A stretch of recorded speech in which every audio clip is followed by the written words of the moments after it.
বান্দা বেশি পরিমাণে করুক, কারণ বান্দার সাথে আল্লাহর যে একটা সম্পর্ক ঈমান আনার ফলে হয়েছে, এই সম্পর্কটা মোবাইলের নেটওয়ার্কের মতো। মোবাইলের নেটওয়ার্কের সাথে তুলনা করা যায়, উপমা দেয়া যায়, দৃষ্টান্ত দেয়া যায়।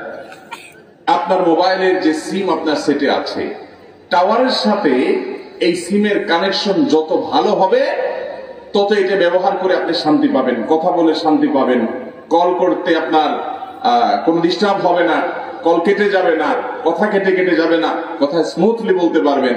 যত বেশি টাওয়ারের সাথে এই সিমের নেটওয়ার্কটা কানেকশন মজবুত থাকবে। আমরা সবাই আমাদের রব হিসাবে আমাদের মালিককে, আরশ আজিমের মালিককে স্বীকার করে নিয়েছি। সেই স্বীকৃতির ফলে আল্লাহর সাথে বান্দা হিসাবে আমাদের কানেকশন প্রতি মুহূর্তে যেন থাকে। এই জন্য প্রিয় নবী সাল্লাল্লাহু আলাইহি সাল্লাম প্রতিটা পদে পদে, প্রতিটা কাজে কাজে, প্রতিটা মুহূর্তে মুহূর্তে আমাদেরকে জিকির শিক্ষা দিয়েছেন, দোয়া শিক্ষা দিয়েছেন। ইমানদারের জীবনে এমন একটি পদক্ষেপও নাই, এমন একটি কাজও নাই যেই কাজে কোনো না কোনো দোয়া নবী করিম সাল্লাল্লাহু আলাইহি সাল্লাম শিক্ষা দেন নাই, এমন কোনো কাজ নাই। সেই দোয়া, সেই জিকির সম্পর্কে আল্লাহ তাআলা কোরআনে বলেছেন, ইয়া আইয়ুহাল্লাযীনা আমানু, হে ওই সকল লোকেরা যারা ঈমান এনেছো, যারা মহান সত্তা রব্বুল আলামিনকে রব হিসাবে স্বীকৃতি দিয়েছো, সাক্ষ্য দিয়েছো, ঈমান এনেছো, কানেক্টেড হয়েছো, উযকুরুল্লাহ যিকরান কাসীরা, তোমরা আল্লাহর জিকির করো অধিক পরিমাণে, বেশি পরিমাণে। সাধারণ না অন্য আমলের মতো জিকিরের পরিমাণটা হতে হবে সবচাইতে বেশি। আল্লাহ বলেন না কোরআনে কোথাও তোমরা বেশি বেশি নামাজ পড়ো, ৫ ওয়াক্ত নামাজের পর নফল নামাজ বেশি পড়লে ভালো, কিন্তু আল্লাহ তাআলা আলাদা করে বলেন না যে নামাজের রাকাতের সংখ্যা অনেক বেশি করো।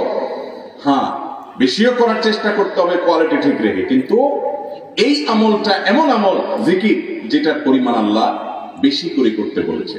আল্লাহ তাআলা অন্য আয়াতে বলেছেন, ওয়াযকুর রাব্বাকা কাসীরা, তুমি তোমার রবের জিকির বেশি পরিমাণে করো। নবী করিম সাল্লাল্লাহু আলাইহি সাল্লাম বলেছেন, মাসালুল লাযী ইয়াযকুর ওয়াল্লাযী লা ইয়াযকুর মাসালুল হাইয়্যি ওয়াল মাইয়্যিত, বুখারীর হাদিস। যারা জিকির করে আর যে জিকির করে না, এই দুই ব্যক্তির দৃষ্টান্ত এবং উপমা হলো জীবিত এবং মৃত মানুষের মতো। যে জিকির করে সে জীবিত মানুষের মতো, যার মধ্যে আল্লাহর জিকির নাই সে হলো মৃত মানুষের মতো। কারণ তার রূহ, তার আত্মা এটা আল্লাহর সাথে কানেক্টেড না, এটা ডিসকানেক্টেড, মৃত মানুষের মতো। দুনিয়ার মানুষ তাকে জীবিত দেখছে, সে আক্ষরিক অর্থে জীবিতও বটে, হাকিকাতান, এবং অন্তর্নিহিত ভাবে যখন তাকানো হবে তার এই কলব তার মালিকের সাথে কানেক্টেড না থাকার কারণে সেটা মরা। এই মরা অন্তর আর জিন্দা অন্তরের ভিতরে আসমান এবং জমিন পার্থক্য। যার অন্তর জীবিত সে প্রতিটা মুহূর্তকে এনজয় করবে, প্রতিটা মুহূর্তে সে অনুভব করবে সে রব্বুল আলামিনের সাথে কানেক্টেড আছে, সে একটা শক্তি অনুভব করবে সব সময়। আল্লাহ তাকে দুনিয়াতে অভূতপূর্ব এক সাধন তৃপ্তি দিবেন, আখিরাতেরটা তো আছেই। এই জন্য বেশি বেশি জিকির করার চেষ্টা করবো না ইনশাআল্লাহ। মোহতারাম হাজরিন, আমাদের নবী করিম সাল্লাল্লাহু আলাইহি সাল্লাম আমাদেরকে দুই ধরনের জিকির শিক্ষা দিয়েছেন। এক ধরনের জিকির হলো বিভিন্ন জায়গায় জায়গায় সময় সময় দোয়া শিক্ষা দিয়েছেন, এগুলো সবগুলা দোয়া এবং জিকির। আবার দ্বিতীয় ধরনের জিকির হলো উঠতে বসতে চলতে ফিরতে ঘুমোতে যতক্ষণ পারেন বেশি বেশি জিকির করবেন। জিকির এত বেশি গুরুত্বপূর্ণ যে আল্লাহ রাব্বুল আলামিন জিকির করার জন্য ওযুও আবশ্যক করেন নাই, বিনা ওযুতেও করা যাবে। এমনকি গোসল ফরজ হয়েছে, জিকির চলবে। জিকির নিষেধ, মাসিক অবস্থায় মা বোনরা নামাজ পড়বেন না, রোজা রাখবেন না, কিন্তু জিকির অব্যাহত থাকবে। কারণ জিকির ছাড়া ইমানদার তো টিকতেই পারে না, ডিসকানেক্টেড হয়ে যাবে, তার রূহ মরে যাবে। এই জন্য সবসময় যেন বান্দা জিকির করতে পারে, কোরআন তেলাওয়াত এটা মুখস্থ করতে পারে।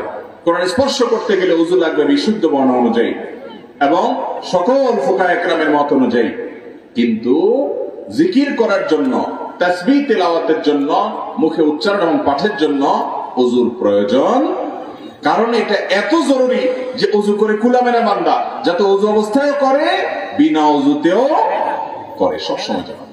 মুহতারাম হাজরিন, আমাদের বেশিরভাগ মুসলমানদের অবস্থা হলো আজকাল যে নবী করিম সাল্লাল্লাহু আলাইহি সাল্লামের জিকির, যখন তিনি যে জিকির বা দোয়া করতেন, আমাদের দেশের বেশিরভাগ মুসলমান ভাইরা তার 100 ভাগের 1 ভাগ জিকির সম্পর্কেও আমরা ওয়াকিফ হাল না, জানি না, আমল তো পরের কথা। আমাদের নবী করিম সাল্লাল্লাহু আলাইহি সাল্লাম খাওয়ার শুরুতে আল্লাহর জিকির করতেন না করতেন না? কি বলে খেতেন? বিসমিল্লাহ। খাবারের শেষে তিনি দোয়া পড়তেন না পড়তেন না? তিনি যখন ঘুমোতে যাইতেন দোয়া করতেন না? ঘুম থেকে উঠতেন যখন, এমনকি ঘুম থেকে রাত্রে ঘুম ভেঙে গেছে তখনও, ভোর রাতে তাহাজ্জুদের জন্য যখন উঠেছেন তখনও, ওযু করার জন্য শুরু করেছেন ওযু তখনও বিসমিল্লাহ, ওযু শেষ করেছেন তখনও কালিমায়ে শাহাদাত এবং দোয়া। ঘর থেকে বের হচ্ছেন, মসজিদে যাবেন তখনও বিসমিল্লাহি তাওয়াক্কালতু আলাল্লাহ, বিসমিল্লাহ। আবার মসজিদে যাচ্ছেন, পথে রাস্তায়ও দোয়া। মসজিদে যখন প্রবেশ করছেন তখনও দোয়া, দুরূদ। মসজিদে প্রবেশের পর তাহিয়াতুল ওযু, তাহিয়াতুস সালাত মসজিদ আদায় করতেছেন, সেখানেও দোয়া। আর পুরো নামাজটা তো জিকির আর দোয়া আছেই। এরপরে নামাজের পর আবার 5 ওয়াক্ত নামাজের পরের দোয়া জিকির, সকাল সন্ধ্যার দোয়া জিকির। এরপরে বাসায় আবার যাওয়ার সময় মসজিদ থেকে বের হওয়ার দোয়া, বাসায় যাওয়ার পথে দোয়া, বাসায় ঢোকার সময় আবার সালাম এবং জিকির। এরপরে আপনি যখন নাস্তা করবেন তখন আবার বিসমিল্লাহ, দোয়া।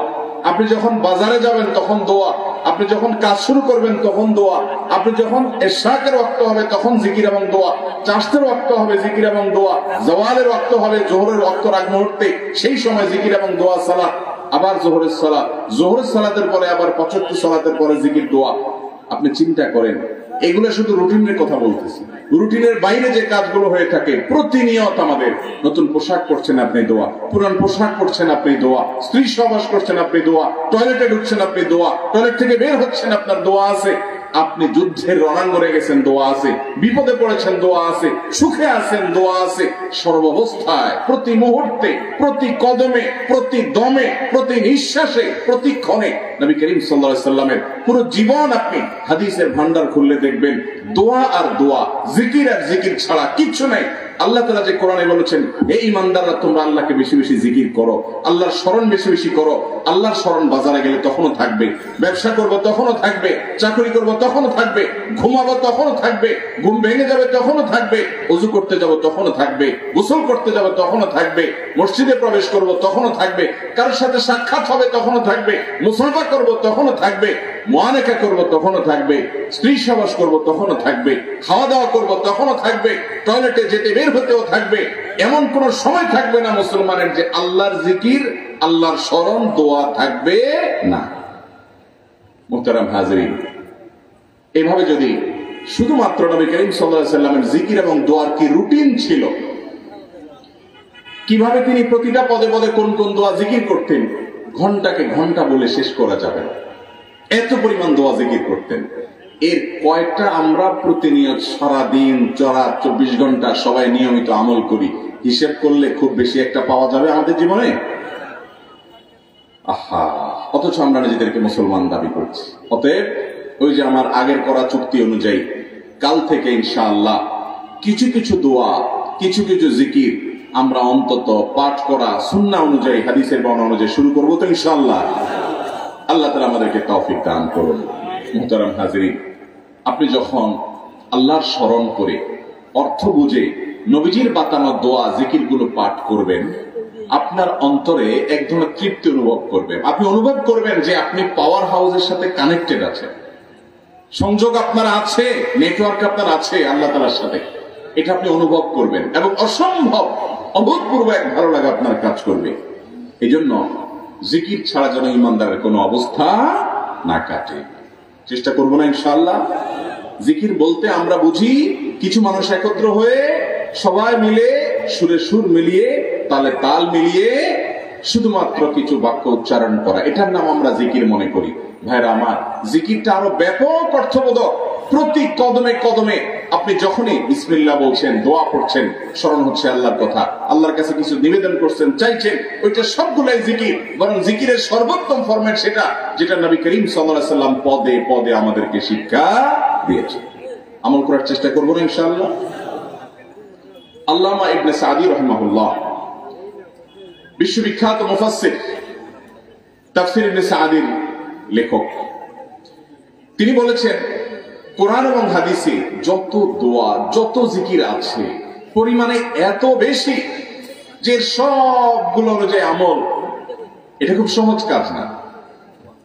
আমি চেষ্টা করেছি কোরআন হাদিসে যত দোয়া আছে, জিকির আছে, এগুলোর জিস্ট এবং নির্যাসটা বের করে আনা। তো আমি কোরআন হাদিস অনুসন্ধান করে ঘেটে দেখলাম 6টা দোয়া এবং জিকির আছে, যেই দোয়া জিকির গুলো কোরআন হাদিসে বর্ণিত সকল দোয়া জিকিরের খোলাসা, সারমর্ম এবং নির্যাস। এই 6টাকে যদি কোনো মুসলমান নিয়মিত আঁকড়ে ধরে, তাহলে কোরআন এবং হাদিসে যত দোয়া এবং জিকির আছে, কেমন যেন তার নির্যাসটা নিয়মিত সে আমল করলো। বলবো সেগুলা? এই 6টা দোয়া এবং জিকিরের মধ্যে সর্বপ্রথম হলো নবী করিম সাল্লাল্লাহু আলাইহি সাল্লামের প্রতি দুরূদ প্রেরণ করা। নবীজি সাল্লাল্লাহু আলাইহি সাল্লামের প্রতি দুরূদ প্রেরণ করার আমল এরকম আমল, আপনি যদি সারা দিনে শুধুমাত্র নবীজির প্রতি দুরূদ প্রেরণ করার আমলটাই জিকির হিসাবে সবচেয়ে বেশি করেন, দোয়া হিসাবে যদি এটাই আপনি সারাদিন করতে থাকেন, তো আপনার জন্য যথেষ্ট হবে আল্লাহর কাছে। আর কিছু না চাইলেও চলবে, আর কিছু না চাইলেও চলবে। দুরূদ মানে হলো নবীজির জন্য দোয়া করা। ভাই, আল্লাহ তার হাবিবকে রহম করবেন, আপনার আমার দোয়ার দিকে আল্লাহর তাকানোর কোনো ঠেকা আছে? নবীজি কি আমাদের দোয়ার কোনো মুখাপেক্ষী? কিন্তু আমরা তার জন্য দোয়া করলে ওই চান্সে আল্লাহ তাআলা আমাদের প্রতি অনুগ্রহ করবেন। একবার না, আপনি নবীজির প্রতি একবার রহমতের দোয়া করবেন, একবার দুরূদ পাঠ করবেন। মান সাল্লা আলাইয়া মাররাতান সাল্লাল্লাহু আলাইহি আশরা, নবীজি সাল্লাল্লাহু আলাইহি সাল্লাম বলেছেন, একবার আমার জন্য তোমরা দোয়া করলে, আমার প্রতি দুরূদ পাঠ করলে, আল্লাহ তাআলা তোমাদের জীবনে 10 বার 10 জায়গায় 10 টাইমস তোমাদের উপর আল্লাহ তাআলা অনুগ্রহ করবেন। আপনি টেরও পাবেন না কত জায়গায় আল্লাহ অনুগ্রহ করেছেন। আল্লাহ বাঁচাই দিয়েছেন, একটুর জন্য শেষ হয়ে যান নাই। ওই যে দুরূদ পড়ছেন, আল্লাহ তাআলা রক্ষা করছে, আপনি খবরও নাই। আল্লাহ তাআলা আপনার প্রতি বিশাল একটা দান করছে, আপনি লক্ষ্য করেন নাই। ওই যে দুরূদ পড়ছেন একবার, 10 বার রহমত হবে। এভাবে যত দুরূদ পড়বে সে তত রহমত এবং অনুগ্রহ পাবে। এক সাহাবী বলছেন, ইয়া রাসূলুল্লাহ, আমি আমার দোয়ার কত অংশ আপনার জন্য রিজার্ভ রাখবো? আমি তো আল্লাহর কাছে অনেক কিছু চাইবো, অনেক কিছু নিবেদন করব, আপনার জন্য যেন আল্লাহ রহমত নাজিল করে, এটাই হলো দুরূদ। এই দুরূদটা আমি কি পরিমাণ রাখবো? 4 ভাগের 1 ভাগ, 3 ভাগের 1 ভাগ, অর্ধেক? এরপরে সাহাবী বলছেন, আসলে যদি সবগুলোই করি, উনি এক একটা পার্সেন্টেজ বলছেন, আর নবী করিম সাল্লাল্লাহু আলাইহি সাল্লাম বলছেন যে, তাকে বোঝাচ্ছেন যে আরো বেশি করতে পারলে ভালো হয়। তো সাহাবী বাড়াইতে বাড়াইতে শেষ পর্যন্ত বলেন যে, আমার দোয়া যদি সবগুলো আপনার জন্য করি, আমি যদি আর কোনো দোয়া না করি, শুধু আপনার জন্যই দোয়া করি, নবী করিম সাল্লাল্লাহু আলাইহি সাল্লাম তাকে সুসংবাদ দিলেন যে, তাহলে তোমার আর কোনো সমস্যা থাকবে না, সব সমস্যা দূর হয়ে যাবে, তোমার কোনো পেরেশানি থাকবে না। ভাইরা আমার, দুরূদের আমল এমন একটা আমল যে আপনার জীবনে কোনো বিপদ, কোনো মুসিবত, কোনো পেরেশানি, কোনো সমস্যা দেখা দিয়েছে, আপনি যদি দুরূদ পড়তে থাকেন, কোনো কিছু মনে আসছে না। অনেক সময় ছাত্র জিজ্ঞেস করে, ভাই পরীক্ষার হলে পড়া ভুলে গেছে, কি করবো? আমি দুরূদ পড়া শুরু করেন। আরবদেরকে দেখা যায় কোনো কিছু ভুলে গেলে তারা বলে আল্লাহুম্মা সাল্লি আলা মুহাম্মদ, আল্লাহুম্মা সাল্লি আলা মুহাম্মদ, এটা শুরু করে তারা।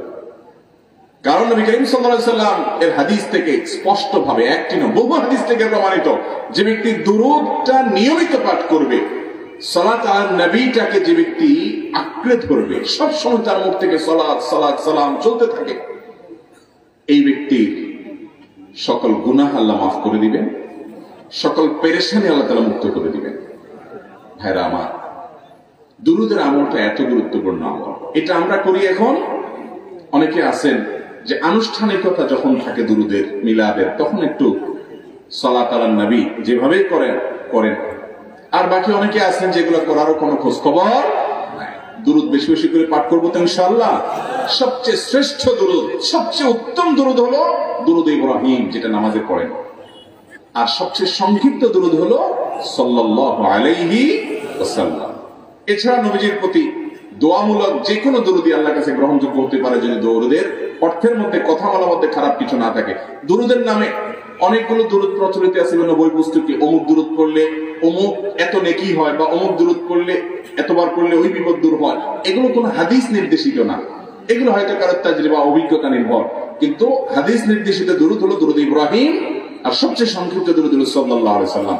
অর্থের ভিতরে যদি খারাপ কিছু, শিরকের কিছু না থাকে, নবীকে আবার আল্লাহর পর্যায়ে পৌঁছানোর মতো গুমরাহি যদি না থাকে দুরুদের অর্থের মধ্যে, তাহলে যে কোনো দুরুদই আপনি আল্লাহর কাছে পেশ করতে পারেন। তাহলে 6টা দোয়া হলো কোরআন হাদিসের শত শত সহস্র দোয়ার নির্যাস এবং খোলাসা। তার 1 নম্বর হলো দুরুদের আমল। করবো না বেশি বেশি ইনশাআল্লাহ? আমার জীবনে বহুবার এমন হয়েছে, বহুবার এমন এমন বিপদ যে দেয়ালে পিঠ থেকে গেছে, এখান থেকে উদ্ধারের কোন পথ আর চোখের সামনে দেখা যাচ্ছে না। আমি এই আমলটি, এর পাশাপাশি ইস্তেগফার আমল, যেটা 2য় নম্বরে বলবো আমি, এই 2টি আমল কন্টিনিউয়াসলি করে গেছি, হরদম প্রতি নিঃশ্বাসে নিঃশ্বাসে, বাস টয়লেটের টাইম বাদে বাকি ফুল টাইম এটা দুরূদ এবং ইস্তেগফার অব্যাহত রাখছে।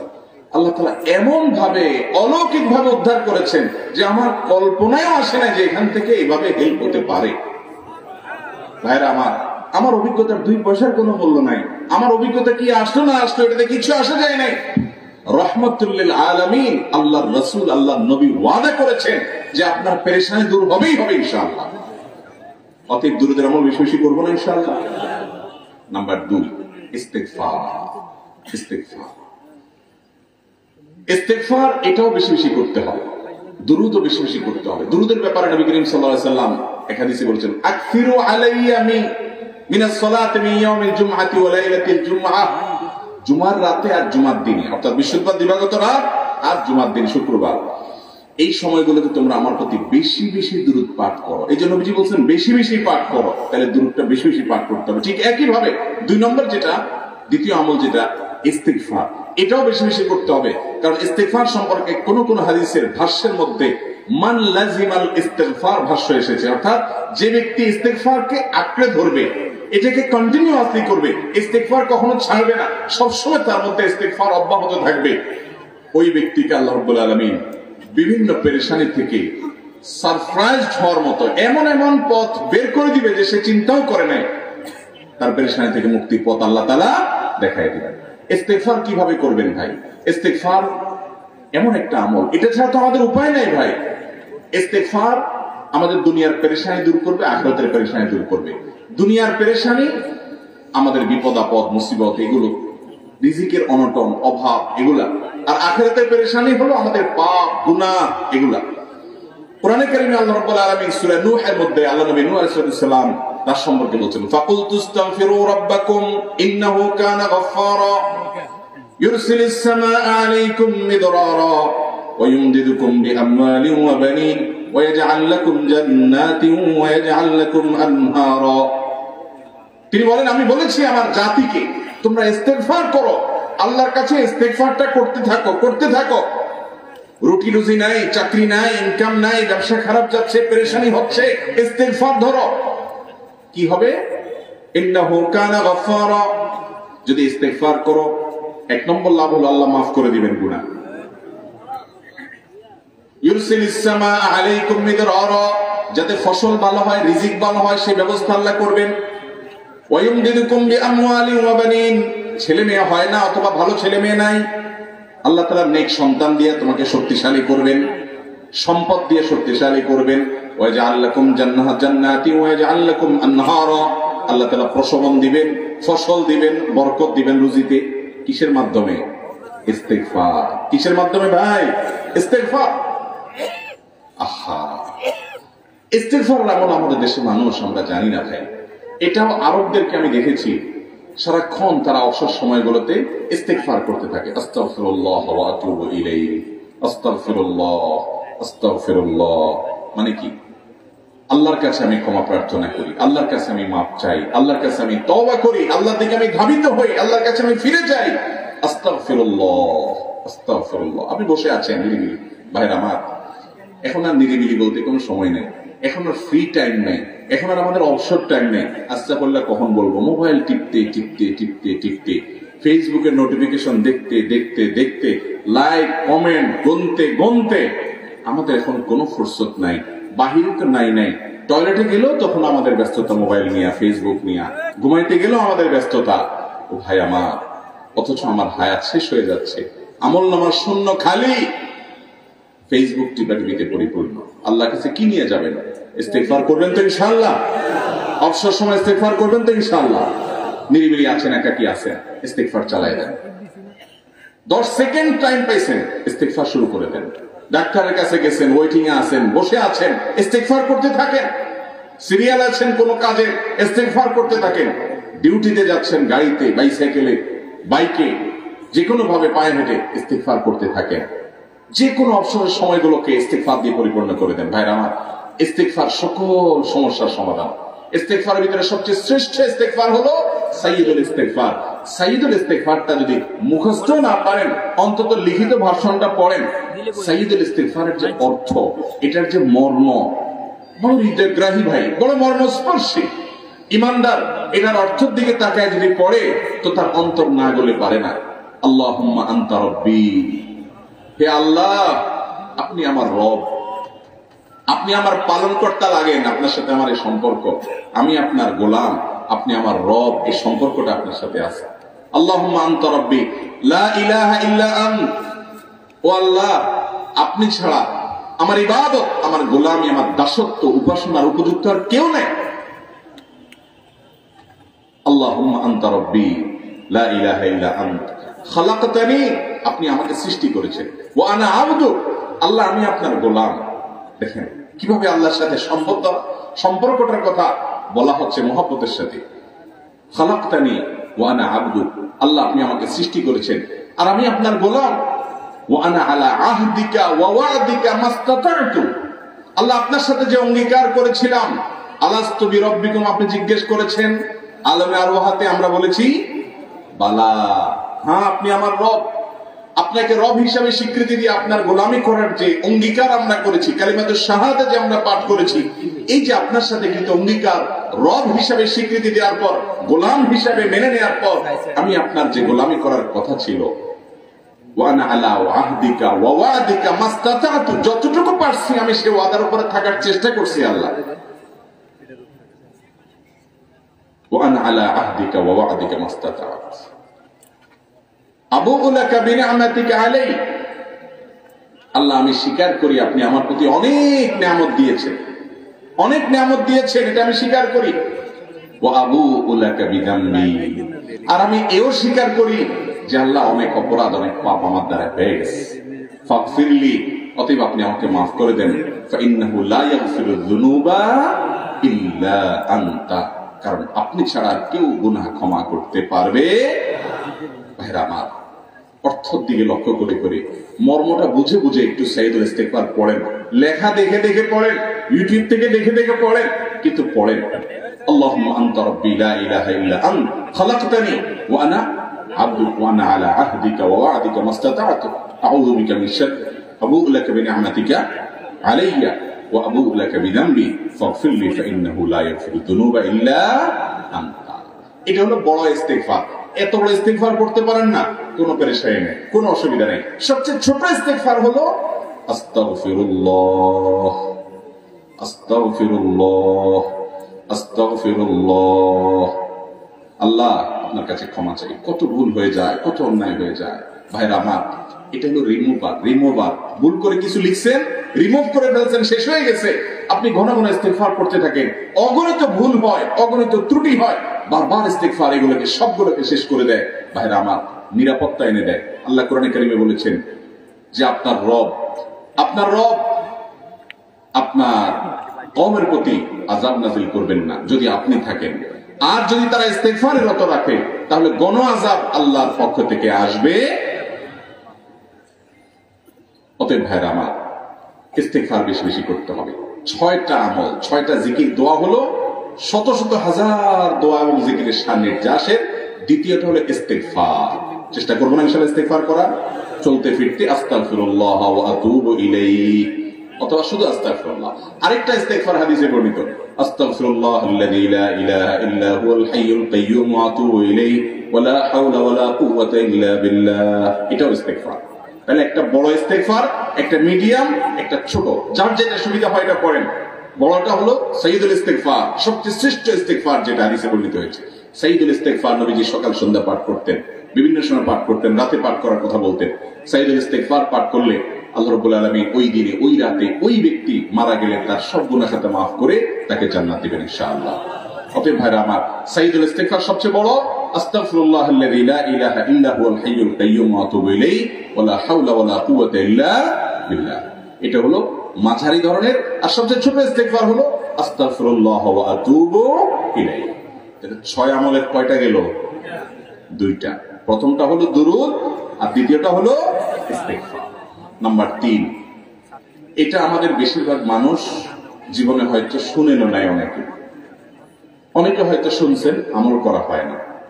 খুব সীমিত সংখ্যক আল্লাহর বান্দার আমলের তৌফিক হয়। সেটা হলো ইয়া যাল জালালি ওয়াল ইকরাম। এটা একটা জিকির, আল্লাহ তাআলাকে ডাকা, আহ্বান করা, এটাই জিকির। ইয়া যাল জালালি ওয়াল ইকরাম। নবী করিম সাল্লাল্লাহু আলাইহি ওয়াসাল্লাম বলেছেন আলিযু বিয়া যাল জালালি ওয়াল ইকরাম। তোমরা ইয়া যাল জালালি ওয়াল ইকরাম এটাকে আঁকড়ে ধরো, এটাকে নিয়মিত করো, বেশি বেশি করে বলতে থাকো এটাকে সব সময় এটাকে মুদাওয়ামাতের সাথে কন্টিনিউয়াসলি এটা বলতে থাকো, ইয়া যাল জালালি ওয়াল ইকরাম। অনেক উলামা ইকরাম, মুহাদ্দিসিন ইকরাম ইয়া যাল জালালি ওয়াল ইকরাম কেন নবীজি এত বেশি বলতে বলেছেন, এটার মাধ্যমে আমাদের লাভটা কি, এর ব্যাখ্যা করতে গিয়ে বলেছেন ইয়া যাল জালাল মানে হলো হে মহান মহান বড়ত্বের অধিকারী, হে জালালের অধিকারী, হে জালাল, ওয়াল ইকরাম হে দানশীল। তাহলে প্রথম বাক্যে আল্লাহর বড়ত্বের কথা স্বীকৃতি দিয়ে প্রশংসা করা হয়, আর দ্বিতীয় বাক্যে হে দানশীল বলে আল্লাহ তাআলার কাছ থেকে চাওয়া হয় যে আপনি যেহেতু দানশীল এবং আপনি যদি মহান, অতএব আপনি আমাকে দান করেন। এটা ডাকলেই, আল্লাহকে এই বলে ডাকলেই চাওয়া হয়ে যায়। এই জন্য বেশি বেশি করে ইয়া যাল জালালি ওয়াল ইকরাম পড়তে হবে। অনেকে হয়তো নতুন শুনেছেন, আজকে থেকে শুরু করে দিবেন ইয়া যাল জালালি, সকাল বিকাল মনে থাকে না তো লিখে লিখে ওয়ালে টাঙায় দেন। বাসা বাড়িতে এমন জায়গায় লিখে রাখেন তাকাইলেই নজরে পড়ে, কারণ মোবাইলে আমাদেরকে সবকিছু ভুলাই দেয়, দুনিয়ার ব্যস্ততা সব ভুলাই দেয়। এই জন্য বেশি বেশি ইয়া যাল জালালি ওয়াল ইকরাম পড়বো। 3টা হয়ে গেল। নাম্বার 4 নম্বর যে দোয়া এবং জিকির করতে নবী করিম সাল্লাল্লাহু আলাইহি সাল্লাম সব সময় আমাদেরকে উৎসাহ দিয়েছেন, অনুপ্রেরণা দিয়েছেন। এবং ইবনে সাদি রাহিমাহুল্লাহ তিনি 6টা নির্যাস দোয়া এবং জিকির যে বলেছেন, তার 4 নম্বর হলো লা হাওলা ওয়ালা কুওয়াতা ইল্লা বিল্লাহ। লা হাওলা ওয়ালা কুওয়াতা ইল্লা বিল্লাহ। লা হাওলা ওয়ালা কুওয়াতা ইল্লা বিল্লাহ এটা হলো সারেন্ডার করা, আল্লাহর কাছে সারেন্ডার করা, আত্মসমর্পণ করা। মানে আল্লাহ ছাড়া কোনো ভালো কাজ করার ক্ষমতা কারণ নাই, করার তৌফিক দেওয়ার ক্ষমতা কারণ নাই, আর পাপ থেকে বাঁচানোর ক্ষমতা কারণ নাই। এই জন্য আমি কেমন যেন আল্লাহর কাছে সারেন্ডার করছেন, লা হাওলা ওয়ালা কুওয়াতা ইল্লা বিল্লাহ। কোন অবস্থা, কোন সামর্থ্য এগুলো কারোর কাছে নাই, শুধুমাত্র কার কাছে আছে? আল্লাহর কাছে আছে। এই অর্থ বুঝে আপনি লা হাওলা ওয়ালা কুওয়াতা ইল্লা বিল্লাহ বেশি বেশি পাঠ করবেন। নবী করিম সাল্লাল্লাহু আলাইহি সাল্লাম বলেছেন তোমাদেরকে কি আমি জান্নাতের একটা ভান্ডারের খোঁজ দিব, খবর দিব, যেটা জান্নাতের ভান্ডার, সওয়াব টওয়াব না, সাধারণ অল্প স্বল্প সওয়াব না, পুরো জান্নাতের ভান্ডারের সন্ধান দিয়ে দিব। সাহাবা একরাম তো চাইতেনই সেটা। নবী সাল্লাল্লাহু আলাইহি সাল্লাম তখন বলেছেন যে লা হাওলা ওয়ালা কুওয়াতা ইল্লা বিল্লাহ এটা হলো কানজুম মিন কুনুজিল জান্নাহ, জান্নাতের ভান্ডার সমূহের মধ্যে থেকে একটা বড় ভান্ডার হলো লা হাওলা ওয়ালা কুওয়াতা ইল্লা বিল্লাহ। অতএব এই আমলটা বেশি বেশি করবেন। 4 নম্বর আমল হয়ে গেল। দুরুদের আমল 1, ইস্তিগফার আমল 2, ইয়া যাল জালালি ওয়াল ইকরাম 3, লা হাওলা ওয়ালা কুওয়াতা ইল্লা বিল্লাহ কয়টা হলো? 4। 5 নম্বর আমল হলো দোয়া ইউনুস। দোয়া ইউনুস জানা আছে তো? লা ইলাহা ইল্লা আনতা সুবহানাকা ইন্নী কুনতু মিনাজ জালিমিন। ভাইরা আমার, অর্থের দিকে তাকায়া মাঝে মধ্যে মোবাইল টোবাইল সব ফালায় রেখে একটু আল্লাহর সাথে কথা বলবেন, আল্লাহর সাথে একটু কানেক্টেড হওয়ার চেষ্টা করবেন, আল্লাহর সাথে একটু সংযুক্ত হওয়ার চেষ্টা করবেন। ডিসকানেক্টেড তো পুরো লাইফটা কাটিয়ে দিলেন, একটু কানেক্টেড হওয়ার চেষ্টা করেন। প্রতিদিন কিছু সময় বসে একটু জিকির করেন, চলতে ফিরতে একটু আল্লাহকে সময় দেন। আপনি উপকৃত হবেন, আপনার কর্ম জিন্দা হবে, আমল নামাজ সওয়াবে পরিপূর্ণ হবে। লা ইলাহা ইল্লা আনতা সুবহানাকা ইন্নী কুনতু মিনাজ জালিমিন অর্থের দিকে তাকান, কত মর্মস্পর্শী। লা ইলাহা ইল্লা আনতা, আল্লাহ আপনি ছাড়া কোনো সত্যিকারের মাবুদ নাই, উপাস্য নাই। সুবহানাক, আপনি পবিত্র, আমি আপনার পবিত্রতা জ্ঞাপন করছি। ইন্নী কুনতু মিনাজ জালিমিন, তবে আমি সেসব মানুষদের অন্তর্ভুক্ত যারা নিজের প্রতি নিজে জুলুম করেছে, অবিচার করেছে, অন্যায় করে আমার নিজের পায়ে নিজে কুড়াল মেরেছি বহু। অতএব আপনি আমাদের প্রতি রহম করেন। এই দোয়া পাঠ করে আপনারা সবাই জানেন আল্লাহর একজন নবী, তিনি জীবনের সবচেয়ে কঠিন পরিস্থিতির মুখোমুখি হয়ে এমন বিপদে পড়েছেন যে বিপদ থেকে উদ্ধারের কোনো পথ ছিল না। দুনিয়াবি সকল সিস্টেম বলবে যে সমুদ্রে নিক্ষেপিত হয়ে বিশাল বড় সমুদ্রে প্রাণী মাছের পেটে চলে গেলে সে মানুষ আবার বাঁচে কিভাবে, মুহূর্তের ভিতরে তো মারা যাবে অক্সিজেনের অভাবে। এটাই দুনিয়ার সিস্টেম বলে। আল্লাহ তাআলা অলৌকিক ভাবে, লৌকিক সিস্টেমের ঊর্ধ্বে রেখে আল্লাহ তাআলা তাকে এই বাক্য পাঠ করার কারণে এর মাধ্যমে আল্লাহ তাকে মুক্তি দান করেছেন। এবং আল্লাহ তাআলা এই ঘটনা কোরআনে উল্লেখ করার পর একটা সুসংবাদ বলছেন আমাদের সবার জন্য, বিরাট বড় আনন্দের সংবাদ। আল্লাহ বলেছেন ওয়াকাযালিকা নুনজিল মুমিনিন। এই বাক্য পাঠ করার পর ইউনূস আলাইহিস সালামকে শুধু রক্ষা করেছেন আল্লাহ তাই নয়, আল্লাহ বলেছেন একইভাবে তাকে যেরকম রক্ষা করেছি এই বাক্য যদি কেউ পড়ার মতো পড়ে, হক আদায় করে পড়ে, মনের গভীর থেকে পড়ে, মর্ম উপলব্ধি করে পড়ে, নিয়মিত পড়ে, ওয়াকাযালিকা নুনজিল মুমিনিন, ঈমানদারদেরকে আমি রক্ষা করে দেব। এবার আরো শুনবেন, আমাদের প্রিয় নবী সাল্লাল্লাহু আলাইহি ওয়াসাল্লাম বলেছেন তোমরা আমার ভাই ইউনূস ইবনে মাত্তা যে দোয়া করেছে ওই দোয়াটাকে তোমরা আঁকড়ে ধরবা, যে কোনো বিপদে আপদে মুসিবতে আল্লাহর কাছে চাইবা। ভাইরা আমার, আমরা বিপদ আপদে পড়লে হুজুরদের কাছে চলে যাই দোয়ার জন্য, অনেকে মাজারে চলে যায়, সেখানে মানত করে, টাকা পয়সা দেয় বিপদ উদ্ধার করার জন্য। কপাল পড়া জানে না ও কার গোলাম, ও আরশ আজিমের মালিকের গোলাম, তার সাথে ডাইরেক্ট কানেক্টেড হওয়ার সুযোগ আছে, শুধু ইউজ করলেই হয়, সুযোগ দিলেই হয়। কপাল পড়া জানে না, ডানে বামে গিয়ে নিজের আমল বরবাদ করে, ঈমান বরবাদ করে, তাওহীদ নষ্ট করে। ভাইরা আমার, তাহলে যে কোনো সমস্যা ফিল করি অথবা স্বাভাবিক অবস্থাতে দোয়া ইউনূস পাঠ করব, লা ইলাহা ইল্লা আনতা সুবহানাকা ইন্নী কুনতু মিনাজ জালিমিন। ভাইরা আমার, দুনিয়ার মানুষের কাছে আপনি অপরাধী এটা বললে খারাপ লাগে। আপনি একটা অফিসে চাকরি করেন, দুর্নীতি করে চুরি করে ধরা পড়ছেন, বসের কাছে যে মাপ চাইছেন, স্যার ভুল হয়ে গেছে, আর কখনো করবো না, লোভে পড়ে করে ফেলছি, বিপদে পড়ছিলাম, টাকা টানছিল স্যার, আর কোনোদিন করবো না, মাফ করে দেন স্যার, চাকরিটা রাখেন স্যার। আপনি মাপ চাইলেন, লজ্জিত হলেন, চোখের পানি ফেললেন, পাও ধরে মাপ চাইলেন, ছোট হলেন।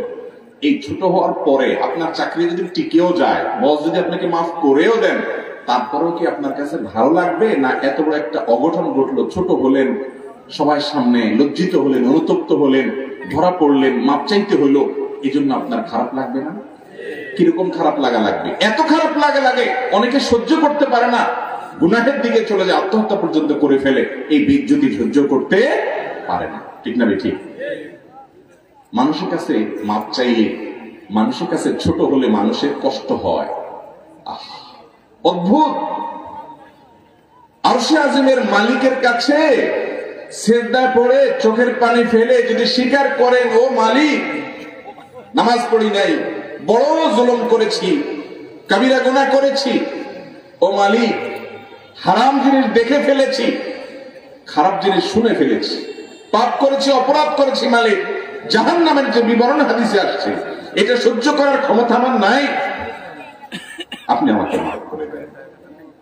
এইবারে যদি আল্লাহর কাছে একটু চোখের পানি ফেলে দোয়া করেন, একটু দোয়া করে দেখেন, আল্লাহর শপথ করে বলছি আপনার জীবনে সবচেয়ে আনন্দের মুহূর্ত হবে তখন যেদিন এরকম দোয়া করতে পেরেছেন, চোখের পানি ফেলতে পেরেছেন। দুনিয়ার মানুষের কাছে ছোট হলে মানুষের মনটা সংকীর্ণ হয়, ছোট হয়, মানুষ অপমান বোধ করে, খারাপ লাগে। মালিকের কাছে যদি কেউ মাপ চায়, চোখের পানি ফেলে, ইস্তিগফার করে, ছোট হয়, তাহলে তার অন্তরে আরো আনন্দ অনুভব হয়। সালহাতু সঙ্গে বুদি দিল খরাশ, আজমোদে এক জামানা খাকে বাস। পাথর হয়ে বহুকাল ছিলে ভাই, কিছু কালের জন্য একটু মাটি হওয়া সব, একটু মাটি হয়ে দেখো, পাথর হয়ে তুমি যতটা আনন্দিত হয়েছ, পুলকিত হয়েছ, পরিতৃপ্ত হয়েছ, আরশ আজিমের মালিকের শপথ করে বলছি, আল্লাহর কাছে মাটি হয়ে, ছোট হয়ে, তুচ্ছ হয়ে, অপমানিত হয়ে, ক্ষমা চেয়ে, ইস্তিগফার করে তুমি যখন লা ইলাহা ইল্লা আনতা সুবহানাকা ইন্নী কুনতু মিনাজ জালিমিন নিজে পাপ করেছো এটা স্বীকার যখন করবে, তখন আল্লাহ তাআলা শুধু মাফ করবেন না, তোমাকে ঈমানের স্বাদ দিবেন, তুমি সাথে সাথে অন্তরে সেটা অনুভব করবে। হ্যাঁ আমার আল্লাহর দিকে ধাবিত হবো তো ইনশাআল্লাহ, গুনাহের পাপের অপরাধের পথ ছেড়ে আসবো তো ইনশাআল্লাহ। লা ইলাহা ইল্লা আনতা সুবহানাকা ইন্নী কুনতু মিনাজ জালিমিন। কোরআন হাদিসের নির্যাসে 5 নম্বর আমল দোয়া ইউনুস। নবীজি সাল্লাল্লাহু আলাইহি ওয়াসাল্লাম বলেছেন, আমার ভাই ইউনুস আলাইহিস সালাম তিনি আল্লাহর কাছে এটা পড়ে যেরকম বিপদ থেকে রক্ষা পেয়ে গেছেন, তোমরা আমার ভাই ইউনুস আলাইহিস সালামের দোয়াটা বেশি বেশি পড়বা, ওইটাকে তোমরা আঁকড়ে ধরবা, তোমাদেরকে আল্লাহ তাআলা উদ্ধার করবে। আল্লাহ কোরআনে ওয়াদা করেছেন, ওয়া কাযালিকা নুনজিল মুমিনিন, এভাবে আমি ইমানদারদেরকে রক্ষা করব। অতএব ভাইরা আমার, বিপদ আপদে ওই মাজারে দৌড় দিবেন না, হুজুরের কাছে দোয়া চান, এটাতে দোষের কিছু নাই, কিন্তু সবকিছুর আগে আপনি নিজের মালিকের কাছে চান। আমরা অনেকে দোয়া করি না, কেন করি না? আমরা মনে করি যাই রে, আমি এত গুনাহগার মানুষ, আমার দোয়া কবুল হবে, এই জন্য হুজুরের কাছেই শুধু যায়, যে হুজুর যদি কিছু বলে দেয়। আল্লাহর কাছে ডাইরেক্ট চাইলে যে পাওয়া যাবে এটা অনেক মুসলমান বিশ্বাস করে না, ভালো করে জানে না। ভাইরা আমার, আল্লাহ কোরআনে বলেছেন, উদউনি আস্তাজিব লাকুম, তোমরা আমার কাছে দোয়া করো, আমি কবুল করব। ওয়াদা করেছেন আল্লাহ তাআলা। আমার রব কি ওয়াদার খেলাফ করে? আমাদের রব ওয়াদার খেলাফ করে? ইন্নাহু লা ইউখলিফুল মিআদ, তিনি ওয়াদার খেলাফ করেন না। তিনি বলেছেন তোমরা দোয়া করো, হালাল বক্ষণ থাকে, যদি হালাল উপার্জন যদি থাকে, শরীরে যদি হারাম যদি না থাকে, শর্ত আদায় করে দোয়া যদি করেন, দোয়া করে আবার হুলস্থুল যদি না করেন, তাড়াহুড়ো যদি না করেন, দোয়া করে আল্লাহর কাছে দরখাস্ত জমা দিয়ে দেন, দুরূদ পাঠ করেন, শর্ত আদায় করে দোয়া করেন, আপনি যত অপরাধী হন, যত গুনাহগার হন, যত পাপিষ্ঠ হন, আল্লাহ আপনার দোয়া কবুল করবে। আচ্ছা ভাই, আমরা যত খারাপ হই, আপনি নামাজ পড়েন না, আপনি ফিল্ম দেখেন, আপনি হারাম জিনিস দেখেন, আপনি অনেক খারাপ কাজ করেন, গালিগালাজ করেন, মানুষের হক মানেন, যত খারাপ আপনি হন, আপনি ইবলিসের চেয়ে বেশি খারাপ হতে পারবেন? ইবলিসের চেয়ে বেশি খারাপ হওয়ার সুযোগ আছে? খারাপের বাপ সে, তার মতো খারাপ তো আপনি চাইলেও হতে পারবেন না, ঠিক না বেঠিক? আচ্ছা, এই ইবলিস আল্লাহর কাছে দোয়া করছে কখন? এমন সময় যখন আল্লাহ তাকে নির্দেশ করছে সিজদা করো, আদমের সম্মানে। সেই নির্দেশ সে লঙ্ঘন করেছে, ডাইরেক্ট আল্লাহর সামনে সরাসরি লঙ্ঘন, সরাসরি বিদ্রোহ। আপনার সামনে আপনার ছেলে, আপনার কর্মচারী, আপনার কাজের লোক ডাইরেক্ট যদি একটা জিনিস বলে পারবো না, কি পরিমাণ মেজাজ আপনার গরম হবে চিন্তা করেন। অথচ আপনিও মানুষ, সেও মানুষ, আর আল্লাহ হলেন সৃষ্টিকর্তা, এ হলো সৃষ্টি। সে যুক্তি দেখায়, খালাকতানি মিন নার ওয়া খালাকতাহু মিন তিন, আমারে আগুন থেকে তৈরি করছেন, তাই মাটি থেকে তৈরি করছেন, আমি কেন তারে সিজদা করব? তর্ক যুক্তি হাজির করে আল্লাহর নির্দেশকে আল্লাহর সামনে লঙ্ঘন করেছে। কত ডেঞ্জারাস সিচুয়েশন, বুঝে কি পরিমাণ রাগ আল্লাহ রাব্বুল আলামিনের হওয়ার কথা। তার তো গুণবাচক নাম শুধু রহমান রহিম না, তার গুণবাচক নাম আছে কি? কাহ্হার, জব্বার। তো আল্লাহ রাব্বুল আলামিনের এই গুণবাচক নামও তো আছে। তিনি তো প্রচন্ড রকমের কাহারের অধিকারী। তো আল্লাহর সামনে ডাইরেক্ট তার আদেশকে লঙ্ঘন করেছে, হঠকারিতা দেখিয়েছে, অহংকার করেছে, দম্ভ দেখিয়েছে, এত বড় বেয়াদবি করেছে। ওই টাইমে আল্লাহ তাআলা তো রাগ হওয়ার কথা। ওই রাগের সময়, ওই কঠিন সময় ইবলিস যখন আল্লাহ তাকে বললেন, যাও ফখরুজ মিনহা ফাইন্নাকা রাজিম, জান্নাত থেকে বের হও, তুমি বিতাড়িত, আল্লাহ রাগ হয়ে তাকে জান্নাত থেকে বের করে দিলেন।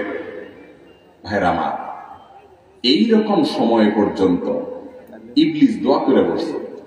কি দোয়া করছে? রব্বি আনজিরনি ইলা ইয়াউমি ইউবআসুন, আল্লাহ আমাকে সুযোগ দেন, কিয়ামত পর্যন্ত হায়াতটা দেন আমারে। দোয়া করে বসছে কি? আল্লাহ তাআলা কি করছেন? আল্লাহ বলছেন, তো বড় সাহস তোর বেটা, মাত্র সিজদা করতে বলছেন, করলি না, কমবক্ত, আবার দোয়া করস? আল্লাহ সেটা বলেন না। আল্লাহ কি করছেন? ইন্নাকা মিনাল মুনজারিন, যাও তোমাকে সুযোগ দেয়া হলো। সুবহানাল্লাহ। ইবলিস যদি আল্লাহর রাগ হওয়ার মতো সময়, ক্রোধ হওয়ার মতো সময় আল্লাহর সামনে আল্লাহর সরাসরি অবাধ্য হয়ে আল্লাহ তাকে বের করে দিচ্ছেন বিতাড়িত শয়তানকে, ওই টাইমে যদি দোয়া করার পর ইবলিসের দোয়া কবুল হয়, ও মুসলমান, আপনি আল্লাহর গোলাম হিসেবে নিজেকে স্বীকার করেন, আপনি যত পাপিষ্ঠ হন না কেন, আপনার দোয়া কেন কবুল হবে? আল্লাহর কাছে দোয়া করবো না ইনশাআল্লাহ? ইবলিসই আমাদেরকে বুঝায়, ফুসলায়। তুই কোন মুখে দোয়া করবি আল্লাহর কাছে? তোর নামাজের ঠিক নাই, তোর ইবাদতের ঠিক নাই, এত আকাম কুকাম করো ফেসবুকে ইউটিউবে, তোর মতো 2 নম্বর একটা মানুষ, কোন মুখে আল্লাহর কাছে দোয়া করবি? থাক, দোয়া করিস না, আমি কেমনে এত এই মুখটি দোয়া করবি? এটা যখন আপনার মনের ভিতরে আসে তখন বুঝবেন যে মিস্টার ইবলিস অ্যাক্টিভ হয়ে গেছে আপনার শরীরে। কথা কি বুঝাতে পারছি? আল্লাহর কাছে দোয়া করবেন তো ইনশাআল্লাহ। এই 6টা দোয়া জিকিরের 5 নম্বর দোয়া ইউনুস, অর্থ সহকারে বুঝে বুঝে আল্লাহর কাছে চাইবেন এবং দোয়া করবেন। 6 নম্বর হলো সুবহানাল্লাহ, আলহামদুলিল্লাহ, লা ইলাহা ইল্লাল্লাহ, আল্লাহু আকবার। এই বাক্যগুলো দেখবেন ঘুরে ফিরে নবী করিম সাল্লাল্লাহু আলাইহি ওয়াসাল্লাম সারাদিন পড়তেন। 5 ওয়াক্ত নামাজের পরে 33 বার দেখবেন। আবার দেখবেন সকাল সন্ধ্যায় সুবহানাল্লাহি ওয়া বিহামদিহি 100 বার, সুবহানাল্লাহি ওয়া আলহামদুলিল্লাহি আল্লাহু আকবার 100 বার। আবার এগুলো মাঝে মধ্যে 10 বার, রাতে শোয়ার সময় 33, 34 বার। বিভিন্ন সময় দেখবেন ঘুরে ফিরে এই সুবহানাল্লাহ, আলহামদুলিল্লাহ, লা ইলাহা ইল্লাল্লাহ, আল্লাহু আকবার, এগুলো একটা মিজানের পাল্লাকে পরিপূর্ণ করে দেয়। কোনটা আসমান এবং জমিনের মধ্যবর্তী জায়গায় সব দিয়ে পরিপূর্ণ করে দেয়। এত বেশি ফজিলতপূর্ণ জিকির। এইজন্য পুরো কোরআন হাদিসের দোয়া এবং জিকিরের নির্যাসের শেষ এবং 6 নম্বর হলো বেশি বেশি করে দিন রাত 24 ঘন্টা যখন সুযোগ পাবেন, যেখানে যেখানে হাদিসে যে সংখ্যা বলা আছে ওটাতে করবেনই, ওর বাইরেও বেশি বেশি করে সুবহানাল্লাহ, আলহামদুলিল্লাহ, লা ইলাহা ইল্লাল্লাহ, আল্লাহু আকবার বেশি বেশি করব না ইনশাআল্লাহ।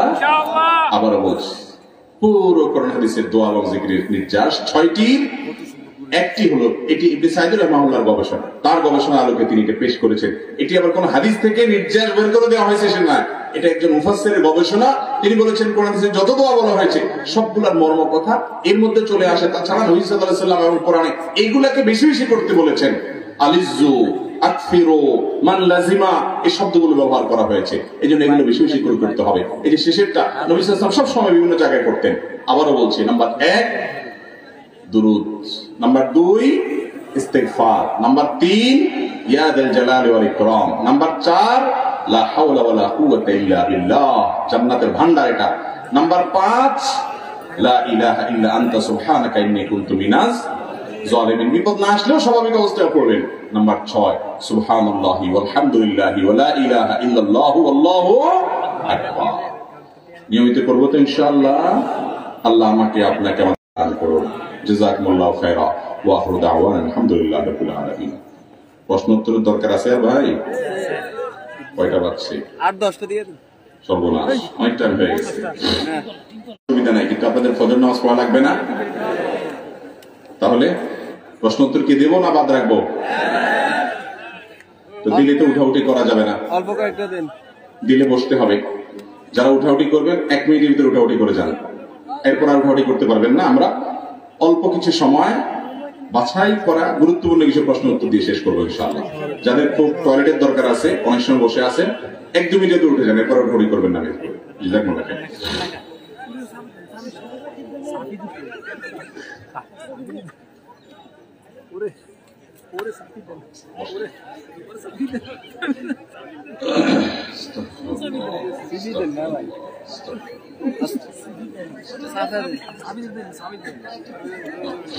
ভাই বিসমিল্লাহ। প্রথম প্রশ্ন, হিজামাতে কি উপকার আছে? ইসলামে হিজামা চিকিৎসা সম্পর্কে কি বলে? ভাই হিজামা হলো সুন্নাহ সম্মত একটা চিকিৎসা। কি সম্মত চিকিৎসা? নবী করিম সাল্লাল্লাহু আলাইহি সাল্লাম কিছু ট্রিটমেন্টের জন্য নির্দেশনা দিয়ে গেছেন, তিনি নিজে সেই ট্রিটমেন্ট গ্রহণ করেছেন। এর ভিতরে একটা হলো কি? হিজামা। আজকাল সেটা কাপিং থেরাপি এবং হিজামা বিভিন্ন ভাবে আলহামদুলিল্লাহ করা হয়ে থাকে। শরীরের মধ্যে বিষাক্ত বিভিন্ন রক্ত, দূষিত বিভিন্ন রক্ত, এগুলো বিভিন্ন উপায়ে বের করে আনা হয়। এর মাধ্যমে আল্লাহ রাব্বুল আলামিন অনেক রোগ থেকে মানুষকে মুক্তি নসিব করেন। কিছু কিছু রোগ আছে যে রোগগুলো থেকে মুক্তির কোনো পথ খুঁজে পাওয়া যায় না। বিশেষ করে অনেকে ব্ল্যাক ম্যাজিকের শিকার হয়, জাদুর শিকার হয়, অনেকে প্রচন্ড ব্যথার রোগে আক্রান্ত থাকেন এবং দেখা যায় কোনো ট্রিটমেন্ট করে তেমন কিছু হয় না। হিজামার মাধ্যমে উপকার হয় এবং এটা অভিজ্ঞতা দ্বারা প্রমাণিত একটা আমল। আমি নিজেও হিজামা করেছি আলহামদুলিল্লাহ। নবী করিম সাল্লাল্লাহু আলাইহি সাল্লাম হিজামা করতে উৎসাহিত করেছেন। সুন্নাহ সম্মত একটা ট্রিটমেন্ট এবং চিকিৎসা। বিধায় হিজামা যাদের অসুস্থ বোধ করেন অথবা প্রয়োজন অনুভব করেন তারা হিজামা করাবেন। ভালো এবং এক্সপার্ট যারা আছে তাদেরকে দিয়ে, কারণ এটা সুন্নাহ সম্মত ট্রিটমেন্ট, এটা কোনো কুসংস্কার না। আমরা অনেকে মনে করি কুসংস্কার বোধ হয় না, হাদিস দ্বারা প্রমাণিত একটি আমল বা একটা ট্রিটমেন্ট হলো কি হিজামা থেরাপি। এরপর আমল হলো, এরপর প্রশ্ন হলো, আমরা একটা কোম্পানিতে চাকরি করি, আমাদের ডিউটির সময় 12 ঘন্টা এবং সে অনুযায়ী আমাদের টার্গেট দেওয়া হয়। এই সময়ের মাঝে আমরা টার্গেট পূরণ করে থাকি। টার্গেট শেষ করার পর যদি ফোনে অথবা নিজের কাজে বিশ্রাম নেই, তাহলে আমাদের ইনকাম হালাল হবে কি না? ভাইরা, কোম্পানি যদি টার্গেট ঠিক করে দেয়, অনেক কোম্পানি আছে ওয়ার্কার ভাইদেরকে বোনদেরকে টার্গেট দিয়ে দেয়, তোমার এতশো পিস প্যান্টের কাজ করতে হবে, শার্টের কাজ করতে হবে, অমুক কাজ করতে হবে, টার্গেট ঠিক করে দেয়। আপনি টার্গেট পূরণ করে ফেললে কোম্পানির আর কোনো সে থাকে না। এরপরে আপনার কি করলেন না করলেন তাদের আপত্তি নেই।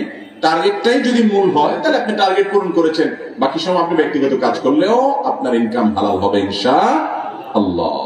আর যদি টার্গেট বেস কাজ না হয়ে ঘন্টা বেস কাজ হয়, যে তোমার ঘন্টা 8 ঘন্টা ডিউটি, 10 ঘন্টা ডিউটি, এই টাইমটা তোমার আমি যেভাবে বলবো সেভাবে কাজ করবা, কাজ কতটুকু হলো না হলো, আউটপুট কি হলো না হলো সেটা তোমার দেখা দরকার, তুমি কাজ করবা। তাহলে পুরো টাইমটাতে আপনি ব্যক্তিগত কোনো কাজ করবেন না, ওই টাইমটা তাকে দিয়ে দিয়েছেন, বিনিময়ে স্যালারি নিয়েছেন। ব্যক্তিগত কাজ করবেন, মোবাইল টিপাটিপি করবেন, বইয়ের সাথে আলাপ সালাপ করবেন, মেসেঞ্জারে আদান প্রদান করবেন মেসেজ। ওই টাইমটাতে যে কাজ করেন নাই আপনি, অথচ টাইমের বেতন নিয়েছেন, সেটা কিন্তু হালাল হবে। আমরা অনেক ভাই আছি চাকরি করি কোম্পানিতে, বিশেষ করে সরকারি চাকরি যারা করেন, বিভিন্ন কোম্পানিতে ঘন্টা বেজ যে ডিউটি আছে সেখানে যারা কাজ করেন, বেশিরভাগ লোক কিন্তু সেভাবে চাকরি করেন। এই চাকরিতে দেখা যায় 8 ঘন্টা 10 ঘন্টা ডিউটি, ওনার 2 ঘন্টা মোবাইল টিপাটিপিতে যায়, 1 ঘন্টা ওনার দেখা যায় যে ব্যক্তিগত আলাপ সালাপে যায়, ব্যক্তিগত হিসাব নিকাশ, বাসার কাজ কাম, তরকারির লিস্ট, বাজারের লিস্ট, কার কি লাগবে, বইয়ের সাথে আলাপ সালাপ, সব ডিউটির মধ্যে সারে। আছে না নাই? ও ভাই, অনেক নামাজি কালামী মানুষও আছে এই কাজটা করেন, জানেনও না যে তার এই সময়ের উপার্জন হালাল হবে না। এই যুগে জাহান্নামে যাওয়ার জন্য এই স্মার্টফোন যত ভূমিকা রাখবে, আমার তো মনে হয় না অন্য কোন ডিভাইস মানুষকে এত বেশি জাহান্নামে নিতে পারে। কারণ ওই কাজের সময় বসে বসে মোবাইল টিপতেছে, ওই 8 ঘন্টা তো আপনার কোম্পানিকে দেওয়া, সরকারকে দেওয়া, তার জন্য আপনি স্যালারি নেওয়া। হ্যাঁ, যেটুকু আপনার কর্তৃপক্ষ, মালিক পক্ষ আপনার জন্য অ্যালাউ করেছেন, ঠিক আছে, আপনি একটা দরকারি ফোন 1 মিনিটে, আধা মিনিটে সারলেন, এটুকু তারা কিছু বলে না, সেটা আপনার জন্য জায়েজ। কিন্তু বস আসলে, মালিক দেখলে আপনি তাড়াতাড়ি করে মোবাইল রেখা সাধু সাইজে যান, আবার যখন সরে যায় মোবাইলটা নিয়ে আস্তে আস্তে টিপা শুরু করেন। এমনকি টিপতে টিপতে যদি ওয়াজও শুনেন, টিপতে টিপতে যদি হুজুরের আলোচনাও শুনেন, আপনি যদি ইসলামিক পোস্টও ফেসবুকে দেন, ওই কোম্পানির টাইমের মধ্যে ওই টাইমে ওই কাজও যদি করেন, তারপরও উপার্জন হালাল হবে। ইসলামে কালোটে সাদা করার কোন সিস্টেম নেই। দুনিয়াতে আছে না যে আপনি কালো টাকা কামাই করছেন, কিছু ব্যাড ট্যাক্স দিয়ে দিচ্ছেন, সাদা হয়ে গেছে। আল্লাহর কাছে এসব 2 নম্বর সিস্টেম নাই ভাই। আল্লাহর কাছে কালোটা কালো, সাদাটা সাদা। কালো টাকা কামাইছেন, পুরোটা জায়গা মতো দিয়ে দিতে হবে, ওই কিছু ব্যাড ট্যাক্স দিলে পুরোটা সাদা হওয়ার কোন সিস্টেম আল্লাহর কাছে। অতএব 2 নম্বরই করে এরপরে বলবেন ঠিক আছে তাহলে কাটাকাটি হয়ে যাক, কিছু আমি জিকির আজকার করি, কিছু ফেসবুকে পোস্ট করি, সারাক্ষণই তো ডিউটির সময় 1-2 ঘন্টা আমি বসে টিকটক দেখলাম, ফেসবুক দেখলাম, ইউটিউব দেখলাম, একটু কোরআন হাদিসের 2-1টা পোস্ট দিয়ে দিই, তাহলে কাটাকাটি হয়ে যাবে। এরকম কোন সিস্টেম আছে? বান্দার হক আল্লাহ, আল্লাহ বলবেন তুমি এই টাইমে কেন এটা করছো, তুমি এই টাইমে দাওয়াতি কাজ অন্য সময় করবা, এই ডিউটির সময় তোমাকে ডিউটি করতে হবে। এই জন্য মুসলমান কখনো ফাঁকিবাজ হতে পারে, যে ফাঁকি দেয় সে কখনো ভালো মুসলমান হতে পারে না। কারণ আমার উপার্জন যদি হারাম হয়ে যায়, দোয়াও কবুল হবে না, ইবাদতও কবুল হবে। এই জন্য ভাইরা আমার সাবধান, আমার প্রতিটা পয়সা টন টন করে বাঁচতে হবে, অর্থাৎ পিওর হতে হবে, অল্প কামাই করব, হালাল হতে হবে। আমি প্রায় শুনে বলি, এখনো অনেক আল্লাহর নেককার বান্দা আছেন, অনেক নেককার বান্দা আছেন যারা আমাদেরকে শিখিয়ে গেছে। টুমচর মাদ্রাসার প্রিন্সিপাল সাহেবের কথা এর আগেও কোন একটা আলোচনা আমি বলেছিলাম। সাবেক প্রিন্সিপাল যিনি ছিলেন হারুন আল মাদানী হাফিজাহুল্লাহ, ওনার রিটায়ারমেন্টের সময় উনি কত লক্ষ টাকা যেন মাদ্রাসার ফান্ডে ফেরত দিয়ে দিয়েছেন, যে টাকাটা উনি রিটায়ারমেন্টের সময় পাইছেন একসাথে, ওখান থেকে টাকা ফেরত দিয়ে দিয়েছেন, জমা দিয়ে দিয়েছেন। কেন? বলেন যে আমি এত বছর চাকরি করছি, এর মধ্যে কত সময় না জানি ব্যক্তিগত কাজ করছি, আমার সেই হিসাবও নাই, তো আনুমানিক একটা অঙ্ক যে এই টাকাটা আমি নিলাম না, এই টাকাটা আমি ফেরত দিলাম, যাতে করে আমার অ্যাকাউন্টের মধ্যে ওই কাজ না করেও স্যালারি নেওয়ার যে অপরাধ, হারাম খাওয়া, সেটা যেন না ঢুকে। তো এই যুগে আল্লাহর সব বান্দা এদেশেও আছে, আলহামদুলিল্লাহ। আমাদের শিখতে হবে, অতএব ভাইরা আমার, ডিউটির সময় এই 2 নাম্বারই করবো না ইনশাআল্লাহ। যদি করতে হয় কর্তৃপক্ষকে জানায় নেবেন, পারমিশন নিয়ে নেবেন, তাহলে জায়েজ হবে। আর যাদেরকে টার্গেট দেওয়া হয়েছে তারা টার্গেট ফিল আপ করলে তাদের ডিউটি তারা পূরণ করেছেন। আচ্ছা, এরপরে প্রশ্ন হলো,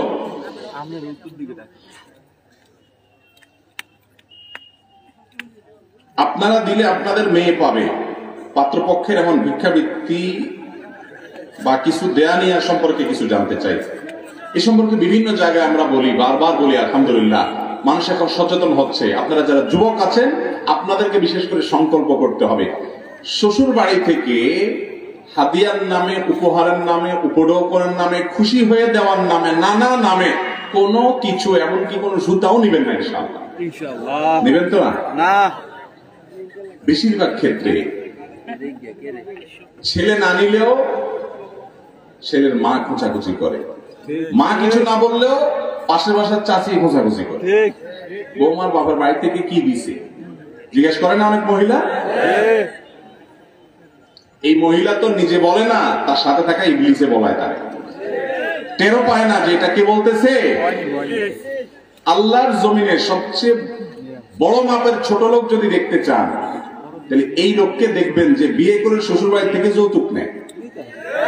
ওর চাইতে বড় ছোট লোক আল্লাহর জমিনে আরেকটা আছে কিনা সন্দেহ আছে।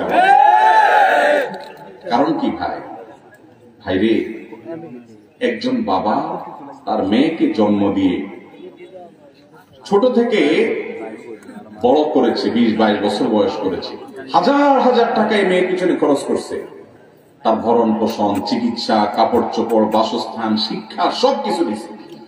যত টাকা খরচ করছে হিসাব করলে দেখা যাবে বিশাল বড় ফিগার, লক্ষ লক্ষ টাকা এই মেয়ের পিছনে খরচ করছে, করে মেয়েটাকে বড় করছে। করার পর আপনি বিয়ের প্রস্তাব নিয়ে গেছেন, রাজি হয়ে গেছে তারা দেওয়ার জন্য, আপনার হাতে উঠাই দিছে, চিরকালের জন্য মেয়েটা আপনাকে দিয়ে দিল, চিরকালের জন্য দিয়ে দিছে। পড়ালেখা করাইছে টাকা খরচ করে বাপে, আর ওই পড়ালেখার গুণটা, ওই পড়ালেখার উপকারটা ভোগ করবেন আপনি, আপনার ছেলে মেয়ে, আপনার সংসারে, ঠিক না বেঠিক? তাকে সুস্থ রাখার জন্য ট্রিটমেন্ট করে ভরণ পোষণ দিয়ে খরচ করছে তার বাপে, আর সুস্থ সবল হয়ে ডিউটি করবে, খেদমত করবে, কাজ করবে, ভালোবাসা দিবে আপনাকে। উচিত তো হলো মেয়ের বাপের কাছে গিয়ে বলা, শ্বশুর আব্বাজি আপনারে মেয়েকে জন্ম থেকে এই বড় করা পর্যন্ত যত টাকা খরচ করছেন, কত হয়েছে আনুমানিক একটা অঙ্ক বলেন, আমি ফকিরের ফুতুরেও চেষ্টা করবো অন্তত কিছু আদায় করা।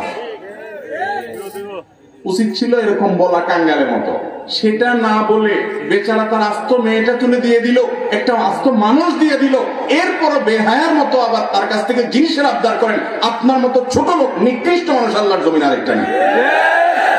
এটা হারাম, হারাম, হারাম। চুরি করা যত খারাপ, ডাকাতি করা যত খারাপ, এটা তার চেয়ে কম খারাপ না। ডাকাই তো আপনার চেয়ে ভালো। কেমনে ভালো? কারণ ডাকাতের ডাকাতি দেখলে বোঝা যায় যে ছুরি বাইর করছে, পিস্তল বাইর করছে, বোঝা যায় এখন ডাকাতি করবে। আপনারা দেখে বোঝার উপায় নাই। বিয়ে করতে গেছেন এমন ভদ্র সেজে, মুখে রুমাল দিয়ে, সাদা পাঞ্জাবি পরে, মাথায় পাগড়ি লাগাইয়া, মনে হয়েছে এই গ্রামের সবচেয়ে ফেরেশতা ছেলে এটা, অথচ আপনি হলেন সবচেয়ে ছোট লোক। ভালো সাইজা আসছেন, আল্লাহর ওলি সাইজা দোজানো হয়ে বসে রয়েছেন মুরব্বীদের সামনে, নড়াচড়াও করতেছেন না, মনে হয় ভাজা মাছটা উল্টে খাইতে পারেন না। মাশাআল্লাহ, এত ভদ্র ছেলে, মাশাআল্লাহ, মাশাআল্লাহ।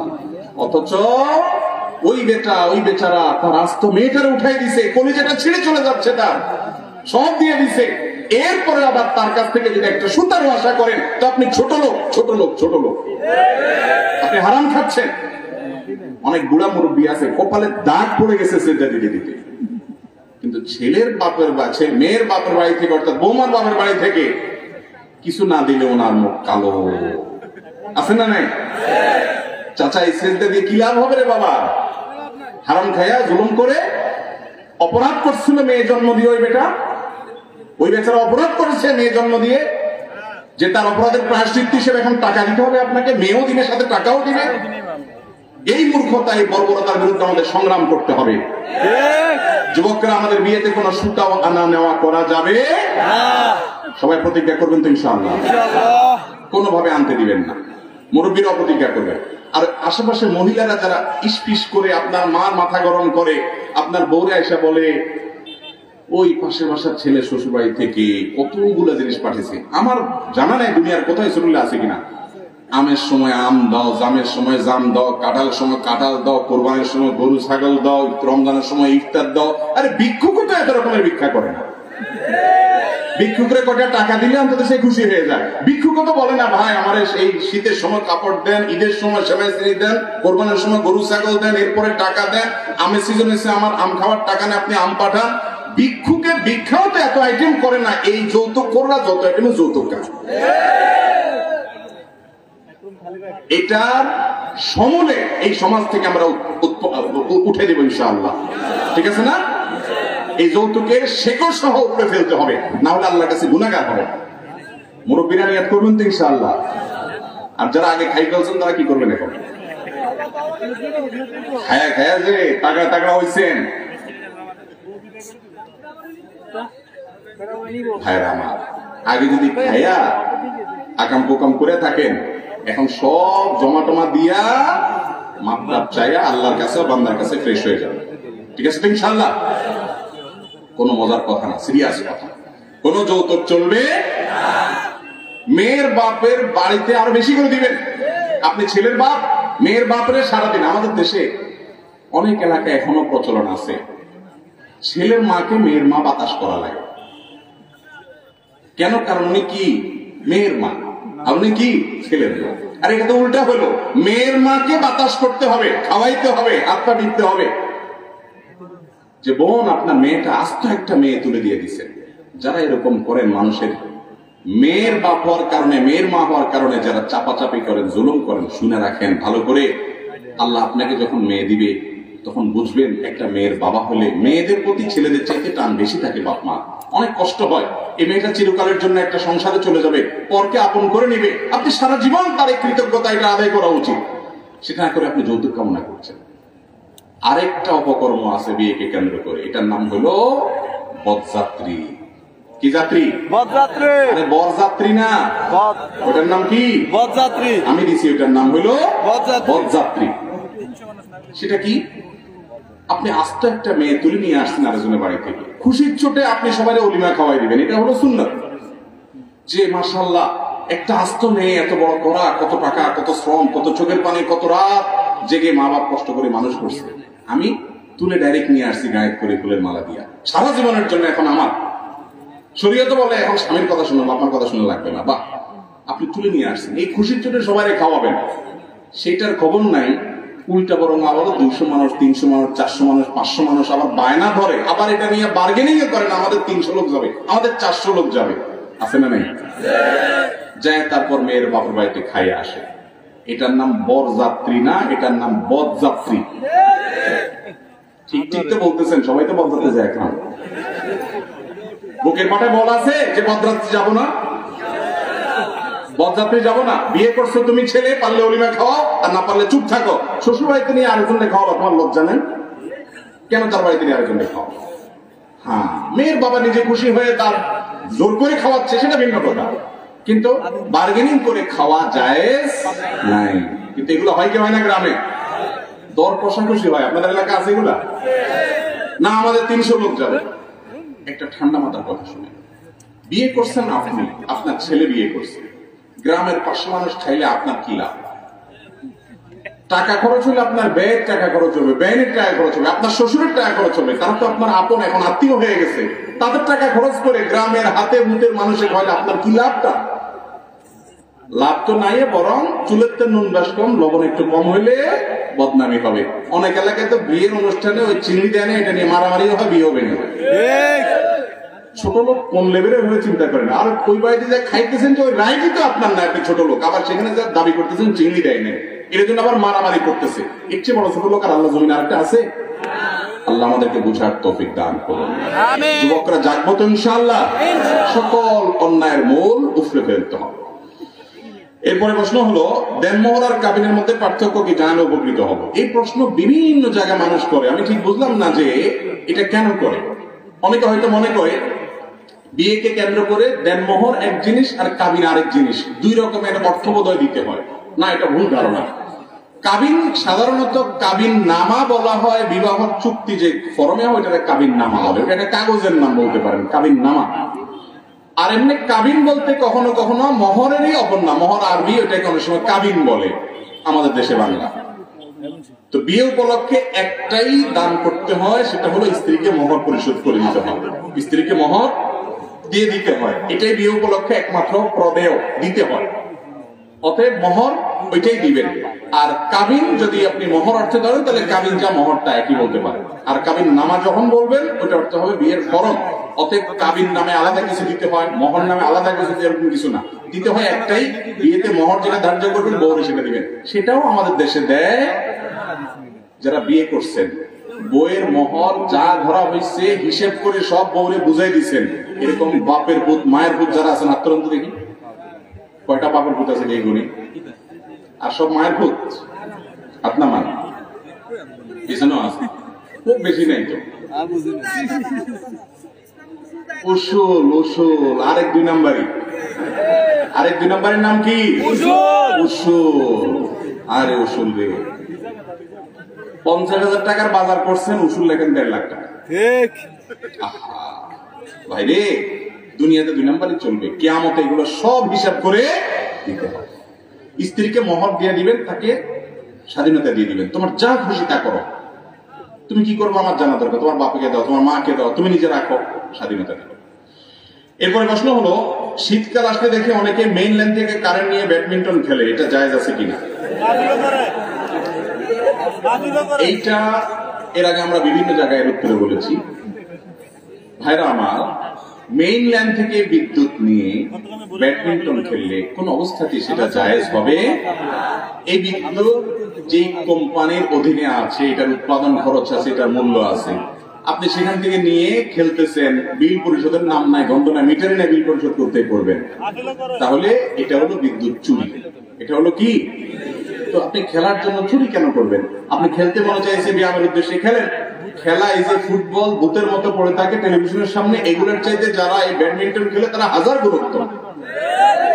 কারণ সে নিজের শরীরের ব্যায়াম হচ্ছে সেটা খেলতেছে, এখানে জুয়া বা হারাম কিছু যদি না থাকে তাহলে সেক্ষেত্রে সে খেলাধুলা করতেছে, তার লাভ। আর ওখানে গোল দিচ্ছে কোন দেশের কোন অবস্থান, কোন দেশের কে, তার লাভ। গোল দিলেও হের লাভ, গোল হারলেও তার লাভ, আপনার কোনোই লাভ না। আপনি হুদাই গোল বলে লাফাইতেছেন আর গোল না হলে কামতেছেন। আপনার মতো বোকা কে আছে আল্লাহর জমিনে? আপনার কি লাভ, আপনার কি লস? তো এর চাইতে বরং যারা নিজেরা মাঠে খেলাধুলা করে, তাদের শারীরিক ব্যায়াম হয়, ঘাম ঝরে, চর্বি গলে, তাদের মানসিক রিফ্রেশমেন্ট হয়।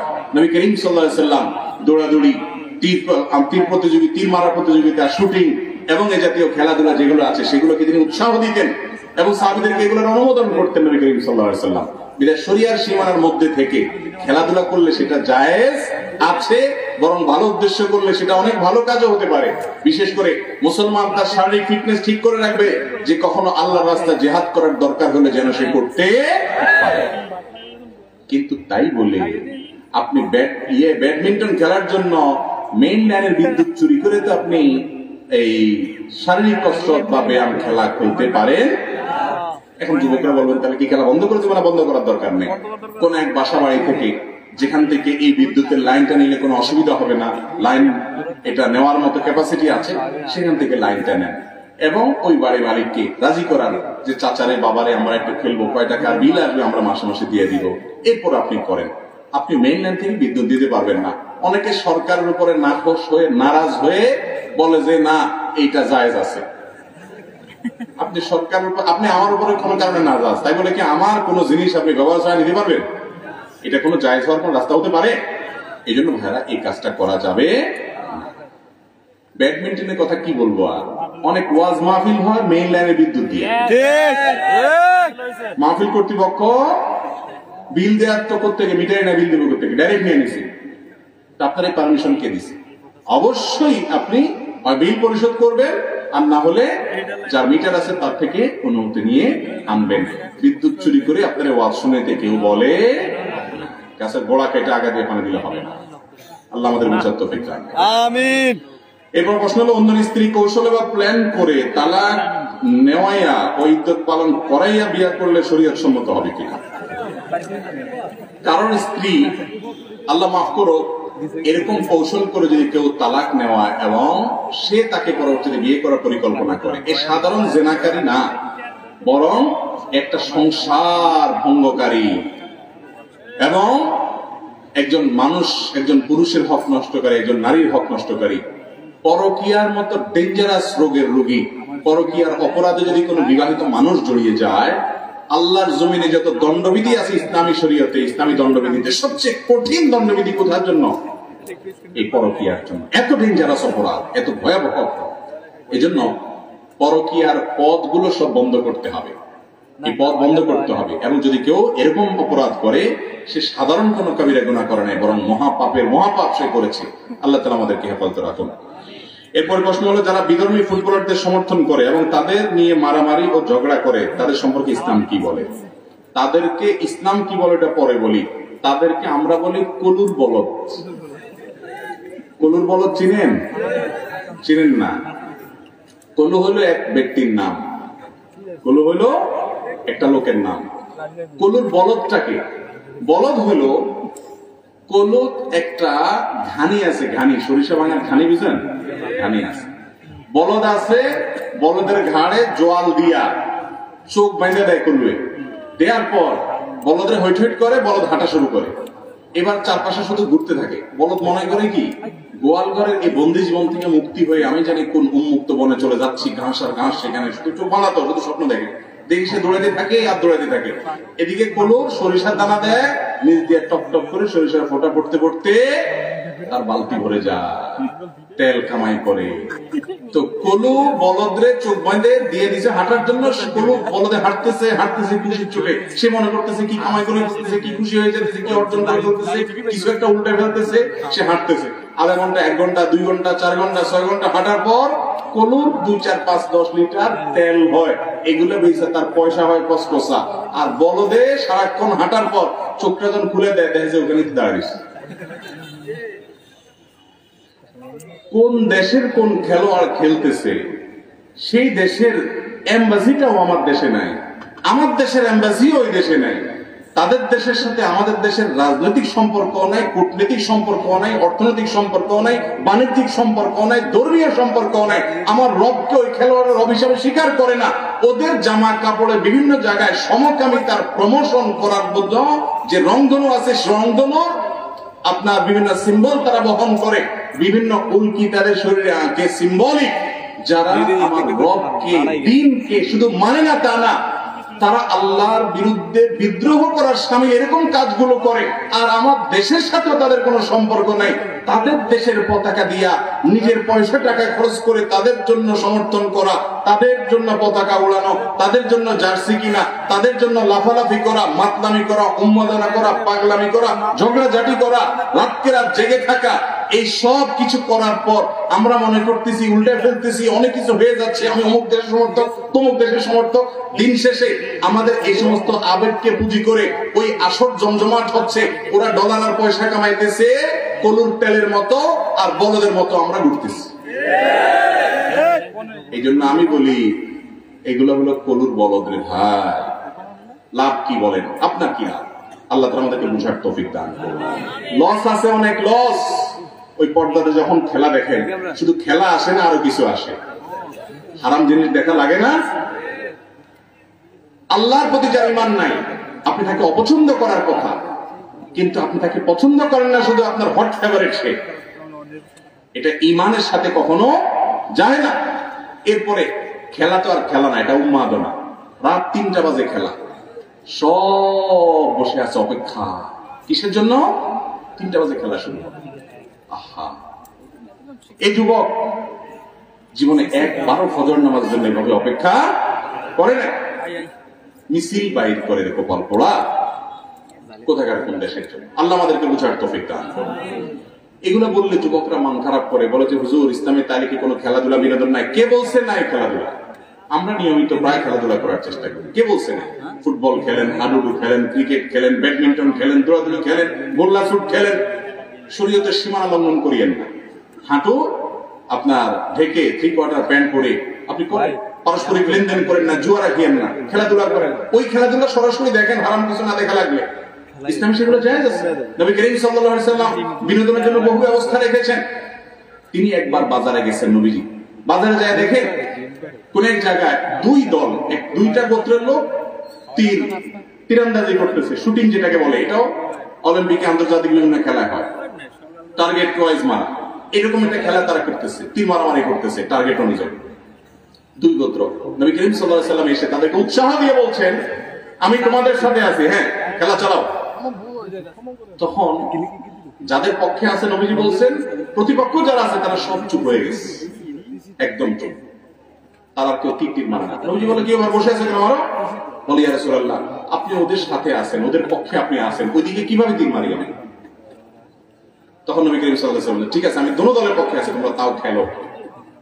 তাহলে নিজেদের বিনোদনের জন্য এবং আরো মহৎ উদ্দেশ্যকে সামনে রেখে ইমানদার এ ধরনের খেলাধুলা খেলতে পারে। কিন্তু ওই কোথাকার কোন দেশের মুসলমান সে খেলবে, ও সমকামিতাকে প্রমোট করে আপনি জানেন না, ও ফিলিস্তিনি বাচ্চাদের হত্যা করার সমর্থন করে আপনি জানেন না, আপনি মুসলমানের বাচ্চা আসছেন তার সমর্থন করতে।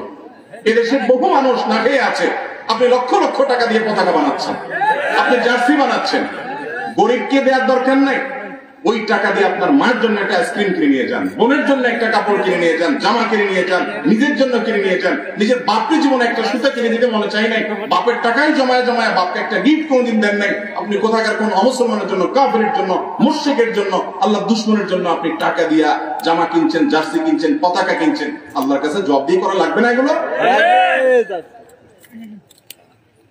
আজকে না গতকালকে দেখলাম একটা জাতীয় দৈনিক, প্রথম সারির জাতীয় দৈনিক নিউজ করছে যে আমার দেশে ঢাকা ইউনিভার্সিটিতে ছেলেপেলেরা খেলা দেখার জন্য বিশাল মনিটর দিয়ে বিশাল মাঠে একত্রিত হয়েছে, সেটার ছবি ফিফা তারা প্রকাশ করেছে এবং এই ফুটবল উন্মাদনে তারা গর্ব করতেছে।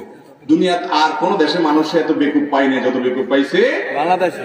এই দেশে মানুষ, এই দেশের খেলোয়াড়রাও নাই সেখানে, তাও মাতলামের কোন যারা খেলা আছে এরকম অনেক দেশ আছে, যা দেখেন তারা যার যার সরকার তেল দিতেছে, আর ওই যে কলুর বলদ যে শুধু কি করতেছে, ঘুরতেই আছে। লাভ হইতেছে কাজ ওই জায়গায় বসা কলুদের যারা খেলতেছে। আল্লাহ আমাদের বুঝার তৌফিক দান। আমিন। যারা বিধর্মী আছে, এটা প্রশ্ন উত্তর গেল। পছন্দের দল হেরে গেলে, স্ট্রোক বা হার্ট অ্যাটাক করে মারা গেলে তার পরিণাম কি? দেখেন, এরকম কোন একটা ঘটনা বোধহয় ঘটেছে এবছর, তো ফেসবুকে অনেক ভাই সেই লোকটার সম্পর্কে অনেক বাজে মন্তব্য করে সে জাহান্নামী ইত্যাদি বলেছেন। এই কথা খুব ভালো করে মনোযোগ দিয়ে শুনেন। কোন মুসলমান মারা যাওয়ার পরে কে জান্নাতে যাবে কে জাহান্নামে যাবে, সে মুসলমান ছিল, এতটুকু যদি আপনি নিশ্চিত হন, তাহলে তার জাহান্নামে যাওয়ার কথা আপনি বলতে পারেন। আমরা অনেকে সীমালঙ্ঘন করি, সে খেলোয়াড়দের সাপোর্ট করে হার্টটা দুর্বল কোনো কারণে মারা গেছে, অন্য কোনো কারণে তার হার্ট অ্যাটাক হতে পারে, আমরা তো আন্দাজ করেও বলতে পারি। এই জন্য কোন মানুষকে জাহান্নামে পাঠিয়ে দেওয়ার ঠিকাদারি আল্লাহ আমাদের কাউকে দেন নাই। সাবধান থাকতে হবে, খুব সাবধান, খুব ইবাদত থাকতে হবে, তবে তার বিষয়টা আল্লাহর উপরে নাস্তা করতে হবে। এটা কোনো ইমানদার জন্য শোভনীয় নয় যে তার আবেগ উচ্ছ্বাস সে এরকম অজায়গায় কুজায়গায় দিবে এবং নিজেকে ক্ষতিগ্রস্ত করবে, এটা জায়েজ নাই। কিন্তু তাই বলে ওই লোকটাকে আমরা জান্নাতি না জাহান্নামী সেই ফয়সালা আমরা বসে বসে করার কেউ। জানাজার পর 40 কদম হাঁটার বিধান কি? দয়া করে কোরআন হাদিসের আলোকে সঠিক জবাব দিবেন। জানাজার পর খাটিয়া এক একজন পাওনিয়া 10 কদম পর পর পাল্টায় না 40 কদম পর পর পাল্টায়, এরকম একটা সিস্টেম আছে না? এগুলো আমাদের দেশীয় সিস্টেম, কোরআন বা হাদিসে কোথাও এরকম কোনো কথা বলা। যারা কাঁধে লাশ নিয়েছে তারা যে কই কদম মনে চায় যেতে পারে, যতটুকু মনে চায় যেতে পারে, আর যাইতে যাইতে তারা চিন্তা করবে আখিরাতের কথা, মরণের কথা, মৌতের কথা। অতএব এই কদম পাল্টানোর সংখ্যা 40 কদম 10 কদম এগুলো কোরআন হাদিস দ্বারা প্রমাণিত নয়। এরপর প্রশ্ন হলো, আমি একটা মেয়ের সাথে হারাম রিলেশন করি, এখন আমি আল্লাহর ভয়ে ওই মেয়েকে ত্যাগ করতে চাই, আমার করণীয় কি? যদি কেউ কোনো মেয়ের সাথে হারাম সম্পর্ক করে, ত্যাগ করার জন্য তার সদ ইচ্ছা দরকার। সে নিয়ত করে চলে আসবে, সকল সম্পর্ক ছিন্ন করবে। এতে যদি মেয়ে মন খারাপ করে, অন্যরা মন খারাপ করে, খারাপ বলে বলো, কিন্তু হারাম থেকে সরে আসতে হবে। কিন্তু তাই বলে মতলববাজি করা যাবে না। মতলববাজি অনেক ছেলেরা করে, যে কয়দিন পর পর একজনের সাথে সম্পর্ক, আরেকজনের সাথে সম্পর্ক। আরে সম্পর্ক তো তার সাথে করবেন যার সাথে বিয়ে করে স্থায়ীভাবে তাকে আপন করে নেবেন, অজায়গায় কুজায়গায় ভালোবাসা দেওয়া যাবে না। এরপর প্রশ্ন হলো, আমি যদি আমার স্বামীর কাছে বিদেশে যাই, তাহলে যদি আমার বাবা বা মাহরাম কেউ আমার সাথে বাংলাদেশ এয়ারপোর্ট পর্যন্ত যায় আর সৌদি এয়ারপোর্ট থেকে আমার স্বামী রিসিভ করে, তাহলে আমার গুনাহ হবে কিনা? অবশ্যই গুনাহ হবে, কারণ মাহরাম ছাড়া সফর করা যায়। এয়ারপোর্ট পর্যন্ত গেছেন ঠিক আছে, কিন্তু আপনি বলুন মহিলাদের উপরে এত কড়াকড়ি কেন? আরে কড়াকড়ি হলো মহিলাদের প্রতি সম্মানের জন্য। আজকে যদি প্রেসিডেন্ট, আমাদের দেশের মহামান্য প্রেসিডেন্ট যদি বলেন যে আমার মনে চাইছে একটু কারওয়ান বাজারে, কতদিন একটু মন খুলে বাজারে ব্যাগ নিয়ে বাজার করি না, তোমরা এই আমার আশপাশ থেকে পুলিশ ফোর্স যা আছো সব সরে যাও, আমার সিকিউরিটি সব সরে যাও, আমি একটু মন খুলে একটু পাবলিকের সাথে মিশবো, সুযোগ আছে? ওনাকে মিশতে দিবে? উনি যতই বলুক ওনার এই আশা পূরণ হতে দেওয়া হবে না, ওনার নিরাপত্তার জন্য। ঠিক না বেঠিক? যে আপনার নিরাপত্তা বিধান করা আমাদের কর্তব্য, অতএব এটা নষ্ট হতে দেওয়া যাবে না। ঠিক একইভাবে একজন নারী তিনি যাতে কোনোভাবে অসম্মানিত না হন, কোনোভাবে বিপদে না পড়েন, এই জন্য তার সাথে একজন পুরুষকে সিকিউরিটি গার্ড হিসেবে শরীয়ত নিযুক্ত করে দিয়েছে। অতএব মাহরাম ছাড়া সফর করা যাবে না, গুনাহ হবে।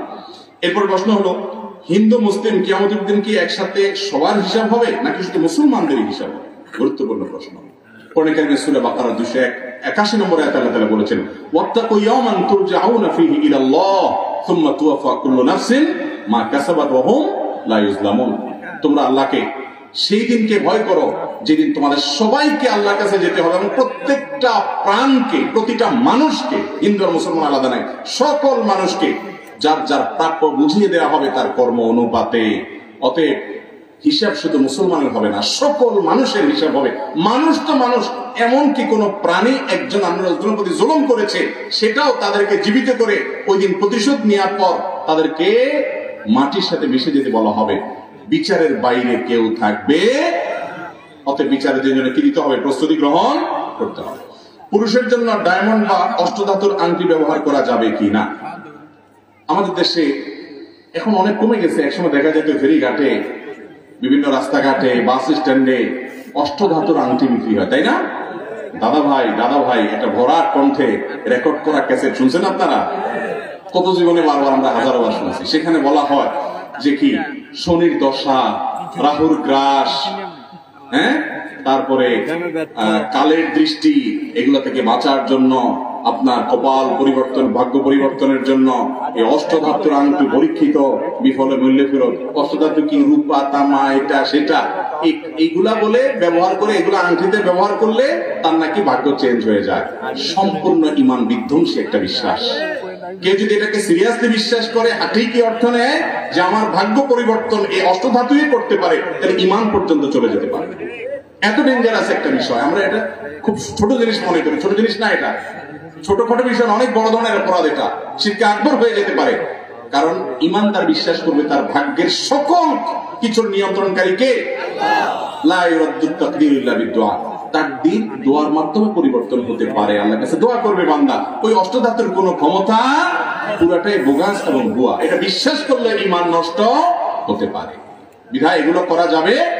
তবে আংটি ব্যবহার পুরুষরা করতে পারে কিনা? এর উত্তর হলো রূপার আংটি, পরিমিত পরিমাণে রূপার আংটি পুরুষরা ব্যবহার করতে পারে। এছাড়া তামা, লোহা, এটা সেটা, স্বর্ণ, এগুলা পুরুষরা ব্যবহার করবে। অলংকার হিসেবে মহিলারা ব্যবহার করবে। দেখেন এখানে মহিলাদের কত সুযোগ দিছে। মহিলারা পুরুষ কামাই করবে, টাকা পয়সা দিয়ে স্বর্ণ কিনে আনবে। করবে কে? পুরুষ করতে পারবে না, গুনাহ হবে। পুরুষ করবে মহিলা। পুরুষ শুধু চায় দেখবে দূর থেকে, ব্যাস। দেখছেন মহিলাদের কি পাওয়ার দিচ্ছে? ইসলাম বলে মহিলাদের অধিকার দেয়। যাই হোক, তাহলে আংটি পুরুষরা পরলে রূপার আংটি পরবে, কিন্তু অষ্টধাতু নামে এরকম কোন আংটি পরা যাবে না। ভাইরা আমার, রাত অনেক হয়েছে, প্রশ্ন সবগুলোর উত্তর দিতে পারলাম না। ইনশাআল্লাহ বিইذنিল্লাহ অন্য কোনো মাহফিলে, অন্য কোনো সময় আমরা উত্তর দিয়ে দিব। আল্লাহ তাআলা আমাদেরকে যা শুনলাম, জানলাম, বুঝলাম সে অনুযায়ী আমল করার তৌফিক দান করুন। আমিন। এই মাহফিল যারা আয়োজন